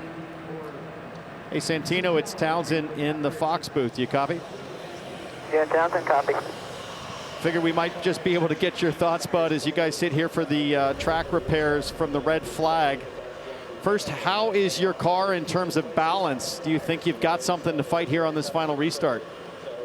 Yeah, I mean, we're a little tight to push you loose. I mean, I had a pretty big lockup on one of the restarts, but no, just struggling to keep the tires under me like everybody else. We're also no gurney on the back as we thought we'd be fighting in traffic all day, so it's making it a little entertaining. Tell us about the glove, the watch on the glove we see there. That thing's got some, what are those, geishas on the watch face?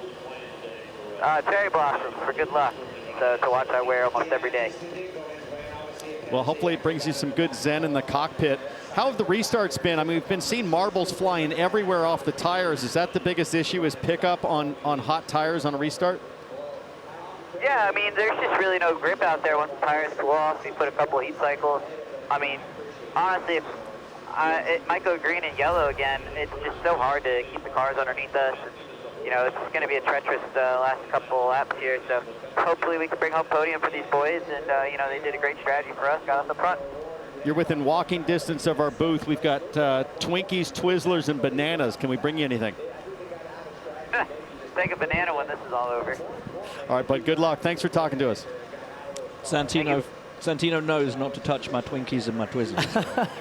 Guys, my property. There's another thing to consider here. Red flags can also cause other problems, especially when cars are getting beat up at a bumpy straight circuit right here. Let's think back to Detroit 2021. A red flag late in the race, Will Power leading. His car wouldn't restart. So we've seen the case where the leader's car didn't restart after a red flag. So all the teams and drivers a little bit nervous when they eventually get the call from race control to fire these things back up.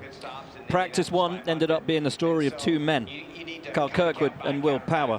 They sit 1-2 in this race, wouldn't you just know it? Will Power gunning for the win, gunning for the man ahead. Let's see if we can talk to Willie P here. Hey, Will, Townsend in the Fox booth, you copy? Yeah, copy, gotcha.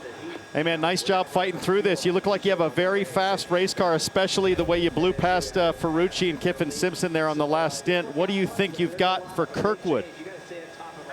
We'll see. I know he's got a bit of a broken wing.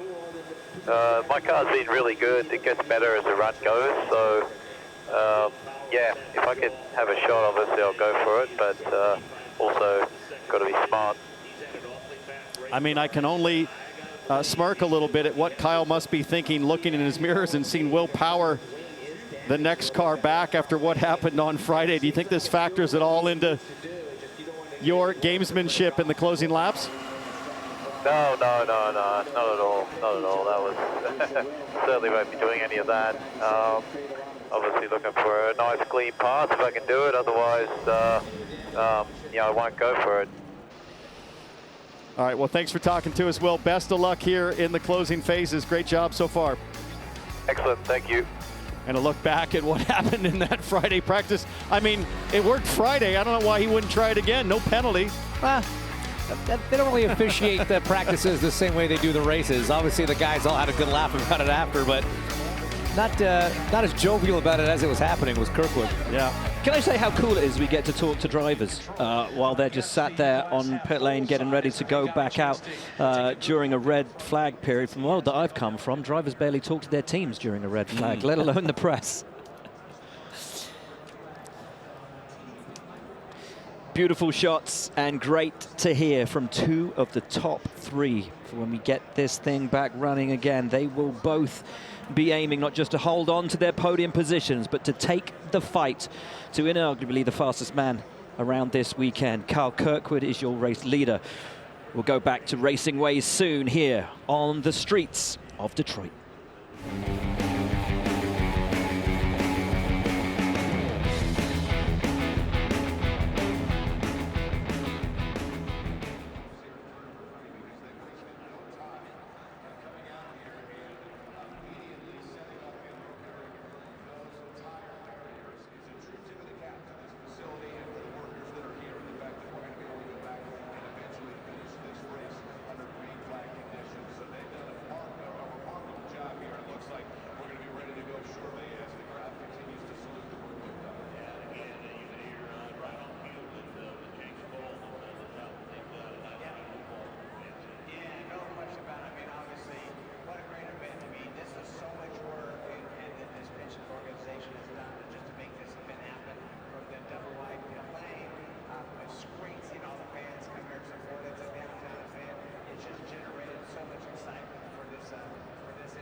Welcome back to the Detroit Grand Prix, where we are still under red as the barriers are repaired down at turn 3 for a horrible incident when Louis Foster's right front suspension seemed to fail on him, launching him into Felix Rosenqvist. Both drivers, of course, completely innocent in this, and good to know that both of them are okay, being taken to the medical facilities here. Felix complaining of pain in his leg, but Felix waving to the crowd as he was taken away. Horrible incident for both of them. It's a terrible feeling as a driver when you're heading into a brake zone with no ability to stop the car. You know you're going to hit something, whether it's the car or the barriers.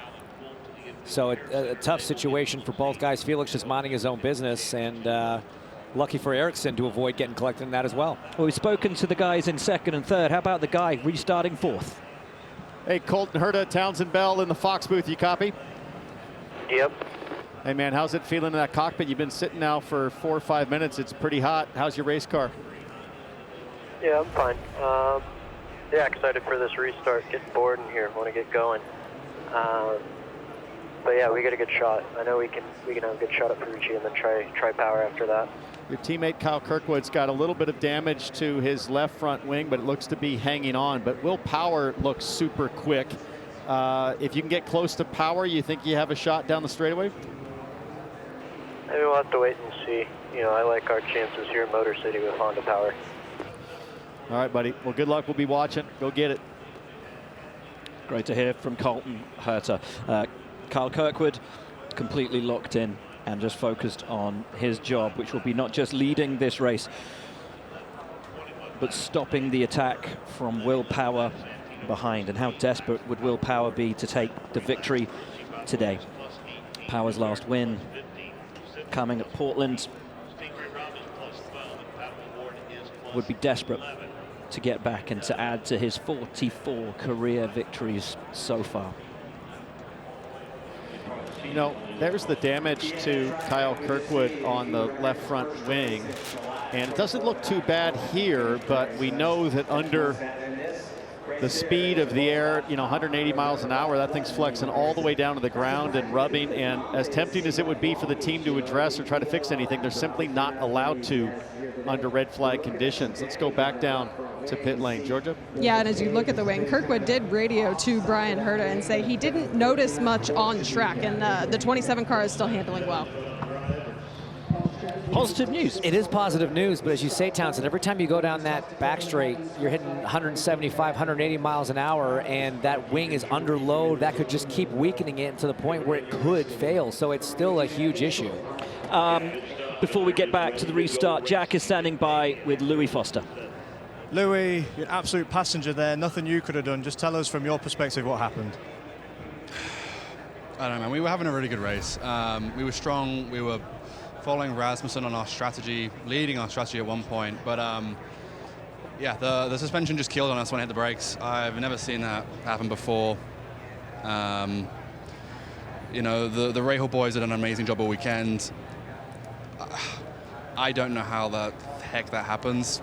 This track's just ridiculously bumpy, and that has to be something to do with it because that's so uncommon. I don't have a lot of words right now. Still trying to figure out in my head what happened and chat to the boys and see. But yeah, super disappointing. That's about it. Well, I'm glad you're okay. That's Louis Foster, seen and released from INDYCAR Medical. Thanks, Jack. And you see the annoyance, the frustration and disappointment evident in Louis Foster's face there. He was having a great day here on a strategy which could have put him into a strong position, but the cars now leave pit lane. Kirkwood, Power, Ferrucci, Herta and Simpson, your top 5 from Armstrong, O'Ward, Lundgaard, Newgarden and Dixon. 10 drivers, 13 to go. Everybody doing big burnouts on pit lane to try to clean up their Firestones from any of the debris that they might have picked up when the tires were race hot. Good to see everybody rolling. That's the first big checkpoint, is just make sure the car refires after sitting idle and soaking there on pit lane. But every car remaining seemingly operating just fine, and we'll keep an eye on this, that left front wing of leader Kyle Kirkwood. Damage from contact earlier. It's been hanging tough so far. Hanging tough, but every time he comes out of turn 2 and gets onto that back straight, he's going to be thinking about it. It's very bumpy down Jefferson Avenue towards turn 3.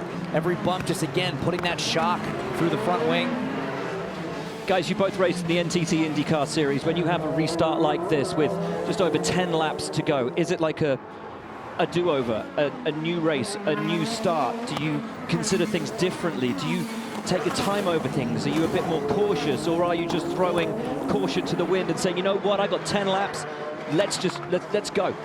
My focus totally would be on getting my tires maximized, make sure my brakes are in the right operating temperature for this restart. Biggest thing though is tires. You want to work extremely hard to get them cleaned up, and that's what Kyle Kirkwood's doing right now. That's just it. I mean, a normal restart, your tires are still warm. You're still circulating around the racetrack. Now the cars have been sitting in pit lane. They're cold. Like you said, Townsend, the brakes are cold. So you only have that one warm-up lap that we're getting here to try to get some semblance of heat. This is closer to the original race start, but on old tires. And if I was coaching myself, or if I was one of the strategists on the timing stand, Will, I would be reminding myself or my driver, no mistakes here. One mistake could take you from the podium to last place in the current running order of cars on track. This place does not like small mistakes. It will penalize you in a big way. We heard from Colton Herta, his objective to get past Santino Ferrucci and chase the two leaders. We heard from Santino Ferrucci, his hopes that his tires will hang on for these final now 12 laps. We heard from Will Power, one objective, one goal, race victory. We didn't hear from Kyle Kirkwood. He, too in the moment, too focused on his one objective and his one goal today, which is to bring home a second win of the season for the 27 crew. He slows the field down. The pace car will pull in. When does Kirkwood pull the pin and hit the throttle? Power is going with him. Look at him, tucked up right underneath his rear wing. Not quite as close as practice, but close enough. Kirkwood goes now through the final corner, down the start-finish stretch. We have the green flag. We're back to racing ways, and Kirkwood's had a fantastic jump on Power as Herta has a look at Ferrucci. We've heard about how that Honda power plant has great power delivery, and that's what you need on cold tires and a bumpy street circuit. And just look at that gap that Kirkwood was able to pull out after just 2 corners. Everybody well behaved behind as they're in lockstep now into turn 3. Again, no push to pass on this lap. You're all doing this just off the draft from the car in front if anybody tries to make a move. No big lockup so far in the turn 3 brake zone as Christian Lundgaard moves over to defend on that red car of Josef Newgarden. But Kirkwood, again, brilliant on the restart to get that gap. Absolutely sensational. 1.3 seconds to the good already, and we're not even a full lap around this circuit for the restart. Kirkwood doing everything he needs. 1.5 seconds as Power gives a little right rear nudge to the wall. Did he actually clip it? Who knows? Santino Ferrucci's probably the only other driver that'll have, only other person that'll have an idea of whether or not the right rear of the 12 actually made contact with the wall. But look at Herta. Here he comes. Nope. Decides to tuck back in. It is such a sketchy brake zone right here in turn 1. But Herta should get another chance on the back straightaway. Ferrucci will be desperate to hang on to the podium, though. He'll be hoping that he gets a run on Power down the back straight, and it looks as though he has. He needs to defend from Herta, but he wants to attack Power.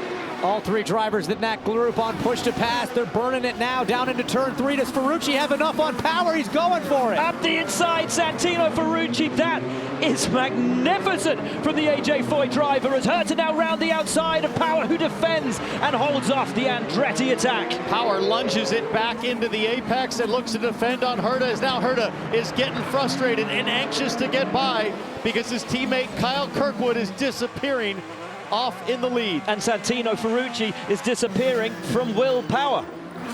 He's finished 3rd before on it almost. Herta now goes on Power. Up the inside at 8. That's lovely, and a very difficult place to pass. Power, I wonder if he took damage from that right rear nudge into the wall, because now Kyffin Simpson's having a look at him as he slides it out of 9 and on the run down into 1. Kyffin Simpson in the Ganassi, the highest placed Ganassi, I might add, in the race today, having a look at Will Power. Colton Herta now trying to stand up in the seat and go after Santino Ferrucci. He's already pulled out about 2 seconds of a gap. He's got 9 laps to get it done. These Andretti cars have been so quick. It's now Armstrong trying to line up Kyffin Simpson in the green machine. 9 to go on the streets of Detroit. Has a look at Simpson. Simpson has a look at Power. All pretty calm through there so far. Kirkwood, though, running away and hiding. 3.6 seconds the gap over Ferrucci as Abel puts the move on Stingray Rob. That's nice to see. Jacob Abel, who has had a very tough rookie start to IndyCar, being aggressive on a final stint. He is on the softer tire, but Kirkwood seemingly on his own set of special tires because he is flat gone. Colton Herta starting to catch the tail end of Santino Ferrucci just a little bit. And on a week where Andretti is coming off of the worst Indy 500 probably in their team's history, they have a chance maybe to go 1-2 in Detroit. And Power struggling to get the power down every time in a traction event, every time out of a slow corner. That rear of the car just fishtailing as he tries to put the power down. How about Ferrucci, up 19 positions on the day right now. Career best finish in IndyCar was 3rd. That was back at the Indy 500 a few years ago. Best finish on a rotor street course is 6th, so he's on track for his first podium in this type of racetrack, and he is doing it on merit, guys. He is putting the pace on the field, passing a 2-time champion in Power. Had to make the strategy work, had to keep his head cool. Santino Ferrucci has driven brilliantly today, and that move on Power, that was gutsy, man. That was a great move. Look, he had some help with that yellow to get up there, but he's got the pace, like I said, to stay up there. He's doing a great job. Question for you guys. Will Kyle Kirkwood instruct his team to break his front wing in future races? Because ever since the wing's been damaged, he's looked faster. Siemens on board. You can see the gap behind. He is just pulling away. 3.6 seconds is where it sits now. With 7 to go, it is nice and comfy for Kyle Kirkwood. Can't even see Ferrucci off the camera looking out the back of Kyle Kirkwood. That's how big the lead is. As Colton Herta still drawing a little bit closer. I think the advantage is the longer these laps run green to finish, I think it falls to the hands of Colton Herta. His car simply fantastic over a long run. The pole sitter, Colton Herta, on the fresher tires, does have the advantage, but how much will Ferrucci get his elbows out on a track where it is so difficult to pass? He's done a magnificent job so far today. Well, and you look at that push to pass, seconds remaining. Ferrucci 28, Herta 20. So that 8 seconds could really help Ferrucci defend. Half a second quicker on the previous lap for Colton Herta as they come out of turn 9. Let's see across the line. You can see visually how much closer he is. The lap time difference between them, over half a second. Herta a second faster than Kirkwood on that lap. So if Colton Herta can get by, maybe he's got a chance to reel in his teammate. You have to think Kirkwood is just managing the gap though right now. Here we go, on board with Gamebridge. Down into turn 3, the AJ Foy Racing driver up ahead. Not close enough this time, but getting closer every single corner. Last 2 laps, Herta has been half a second to the good. Each of those 2 laps, he is pulling in Santino Ferrucci. Will be right on his rear wing any moment. Oh, he is there now. Big opportunity this lap once they get to the back straightaway for Colton Herta. And finally, Colton Herta makes it all the way through the pit stops and still has a chance, not just for a podium, but maybe a win today. He's had pace all season, James. He probably should have won maybe 2 races at least so far. At least. So it has to be therapeutic for Colton to know he's got his best chance of the season right now.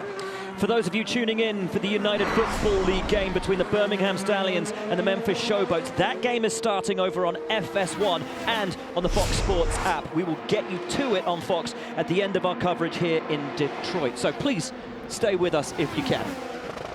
And you're going to want to do it because Colton Herta just burned about 10 seconds of the butt. A little lock up there. But I think I heard Colton Herta get into the rev limiter there as he drafted up on Ferrucci. So I wonder if he's just maybe geared slightly short to take advantage of the draft. But Ferrucci did a great job of not burning push to pass in defense. So right now he's got a 10 to 11 second advantage over him. That's good with 5 to go. Really smart. Colton burned 10 seconds on that attempt. He has 10 left. So he has one more chance of that much usage. With 5 to go, it'll be 4 at the line. He's almost got a dummy Ferrucci into using a bunch on a run where Colton's not really on the button and going for it. And at the same time, Will Power starting to reel in Colton Herta. And Will Power has 23 seconds of push to pass left. So his day definitely not over in terms of a chance at the podium. 4 to go on the streets of Detroit. We sit on board with Will Power. Ahead is Colton Herta in 3rd. Santino Ferrucci is 2nd.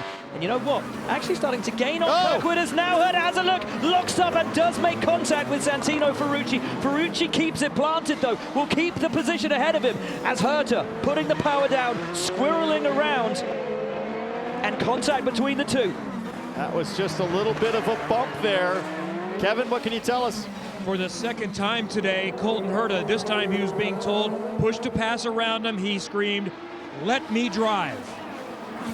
But now they're going to have to tell him that Will Power is back in the game. So check your mirrors, Colton Herta, because it is a three-way battle as we take another look. So close to being alongside, but not quite there. He backed out of it on the button for the last time for Herta.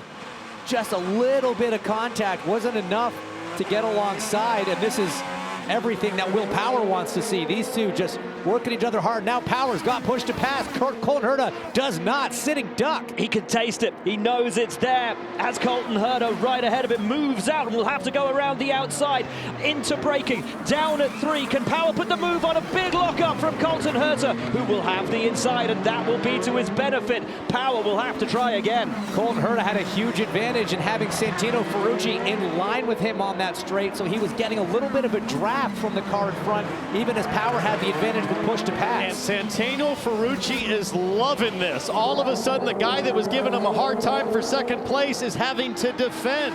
Ferrucci opens the gap up, now about a second over Colton Herta. And look how much push to pass Will Power has burned. Out of the 3 of them, the driver with the most is Santino Ferrucci in second place. 2 to go, and it's not over. Not over at all. This podium is not set.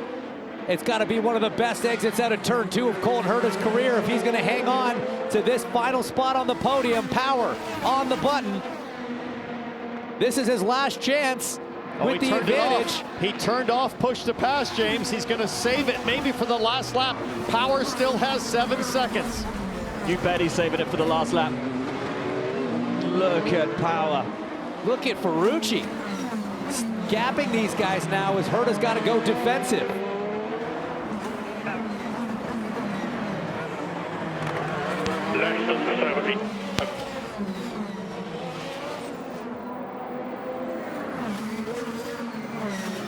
As Kirkwood with that damaged front wing. 1 lap to go, it will be across the line.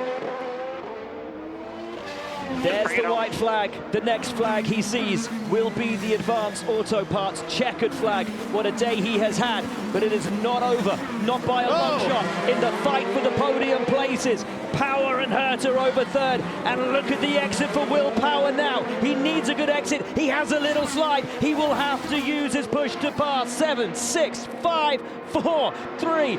Draining it on the straight. Will Power will have a look at Colton Herta, who will keep it on the inside. Braid as lake as he dares, and Power finds no way through. Herta's defense is stalled. It's so hard to pick your breaking point from Colton Herta's position on the inside. You know that Will's behind with that push to pass, but a great job from the driver of the 26. The last All-American top 3 in IndyCar was back in the year 2020. We're going to have one here today. But what about this man? Kyle Kirkwood is the king of the streets. Checkered flag, winner, winner.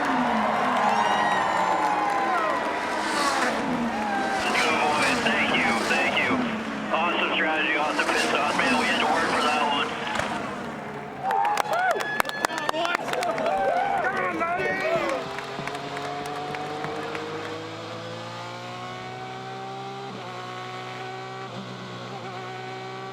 Oh, what a brilliant job from Kyle Kirkwood.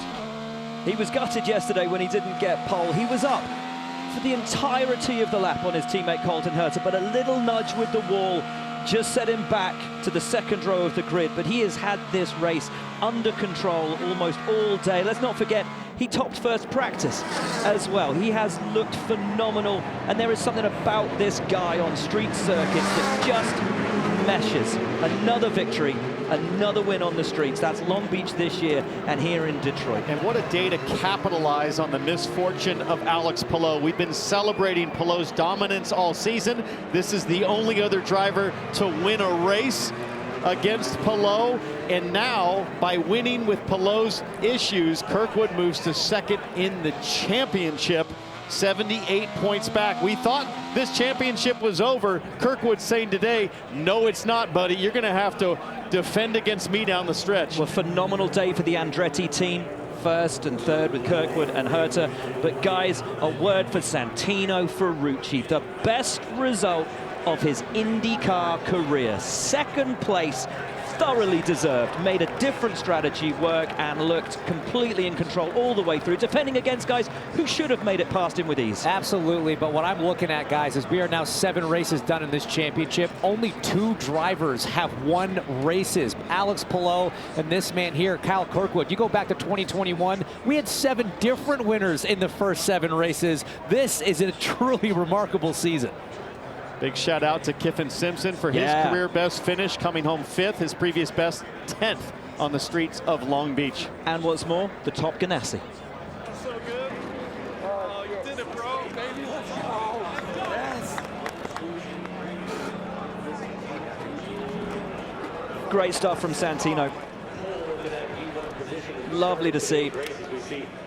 But the plaudits will come in thick and fast for this guy.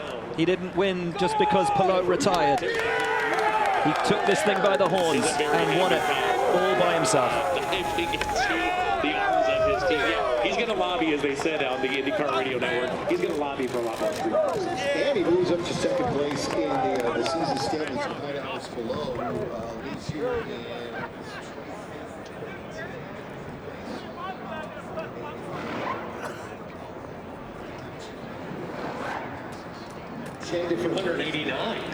Well, a brilliant job from Andretti, a brilliant job from Kyle Kirkwood. As we said, he just controlled this thing all the way through. Yeah, and a brilliant job from his whole team to deliver on pit lane under pressure.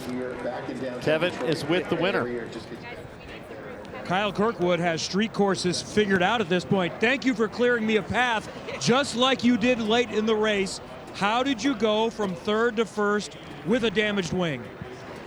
You know what? For some reason, the wing, it was damaged, but it wasn't really causing that much of an issue.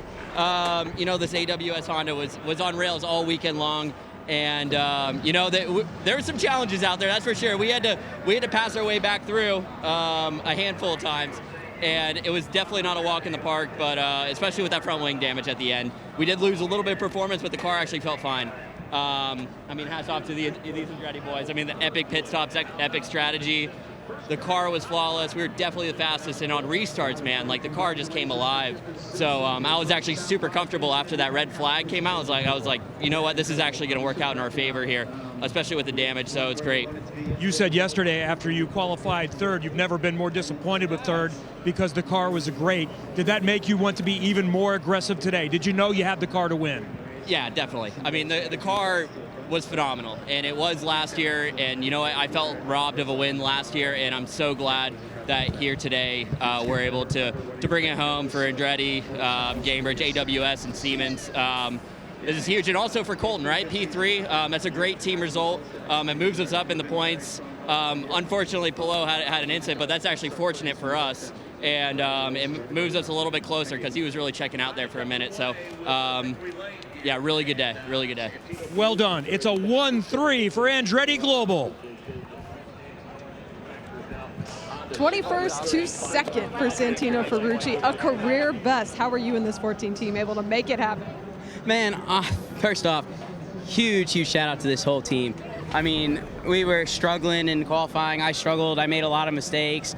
I was really hard on myself yesterday because I felt like it was all on me. Pit stops were phenomenal. The stand was amazing. I mean, perfect strategy.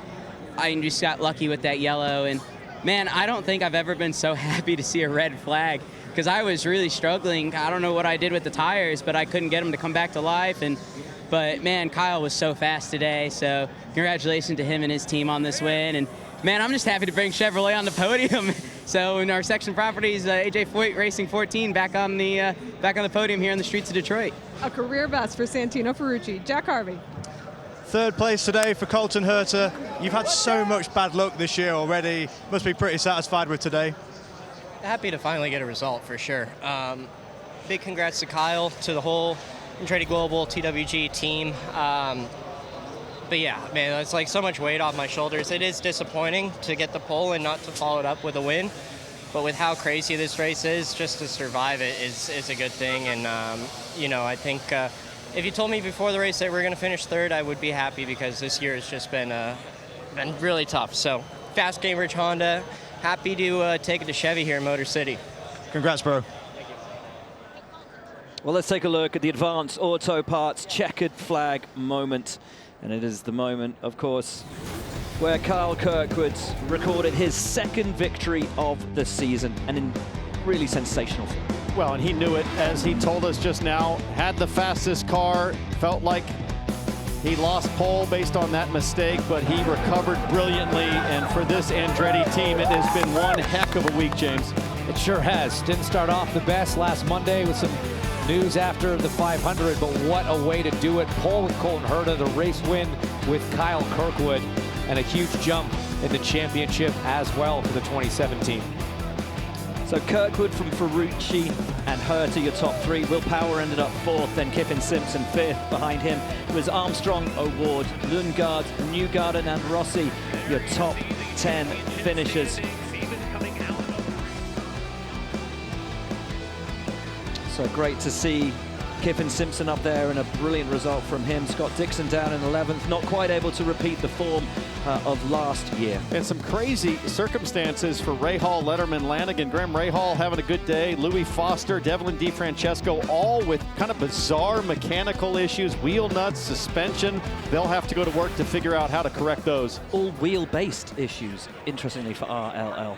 Absolutely bizarre. Let's take a look at where the championship standings sit after this incredible month of May, just leaning over into June. Alex Palou, of course, still your championship leader, but a massive cut down in that lead. Kyle Kirkwood now 78 behind. Then it's Pato O'Ward, Christian Lundgaard, and Will Power, your top 5. Thank you for bearing with us, folks. Coming up next on Fox, UFL action. The Birmingham Stallions take on the Memphis Showboats. And our next IndyCar race is Sunday, June 15th at 8 p.m. Eastern from Worldwide Technology Raceway in St. Louis. We'll see you there.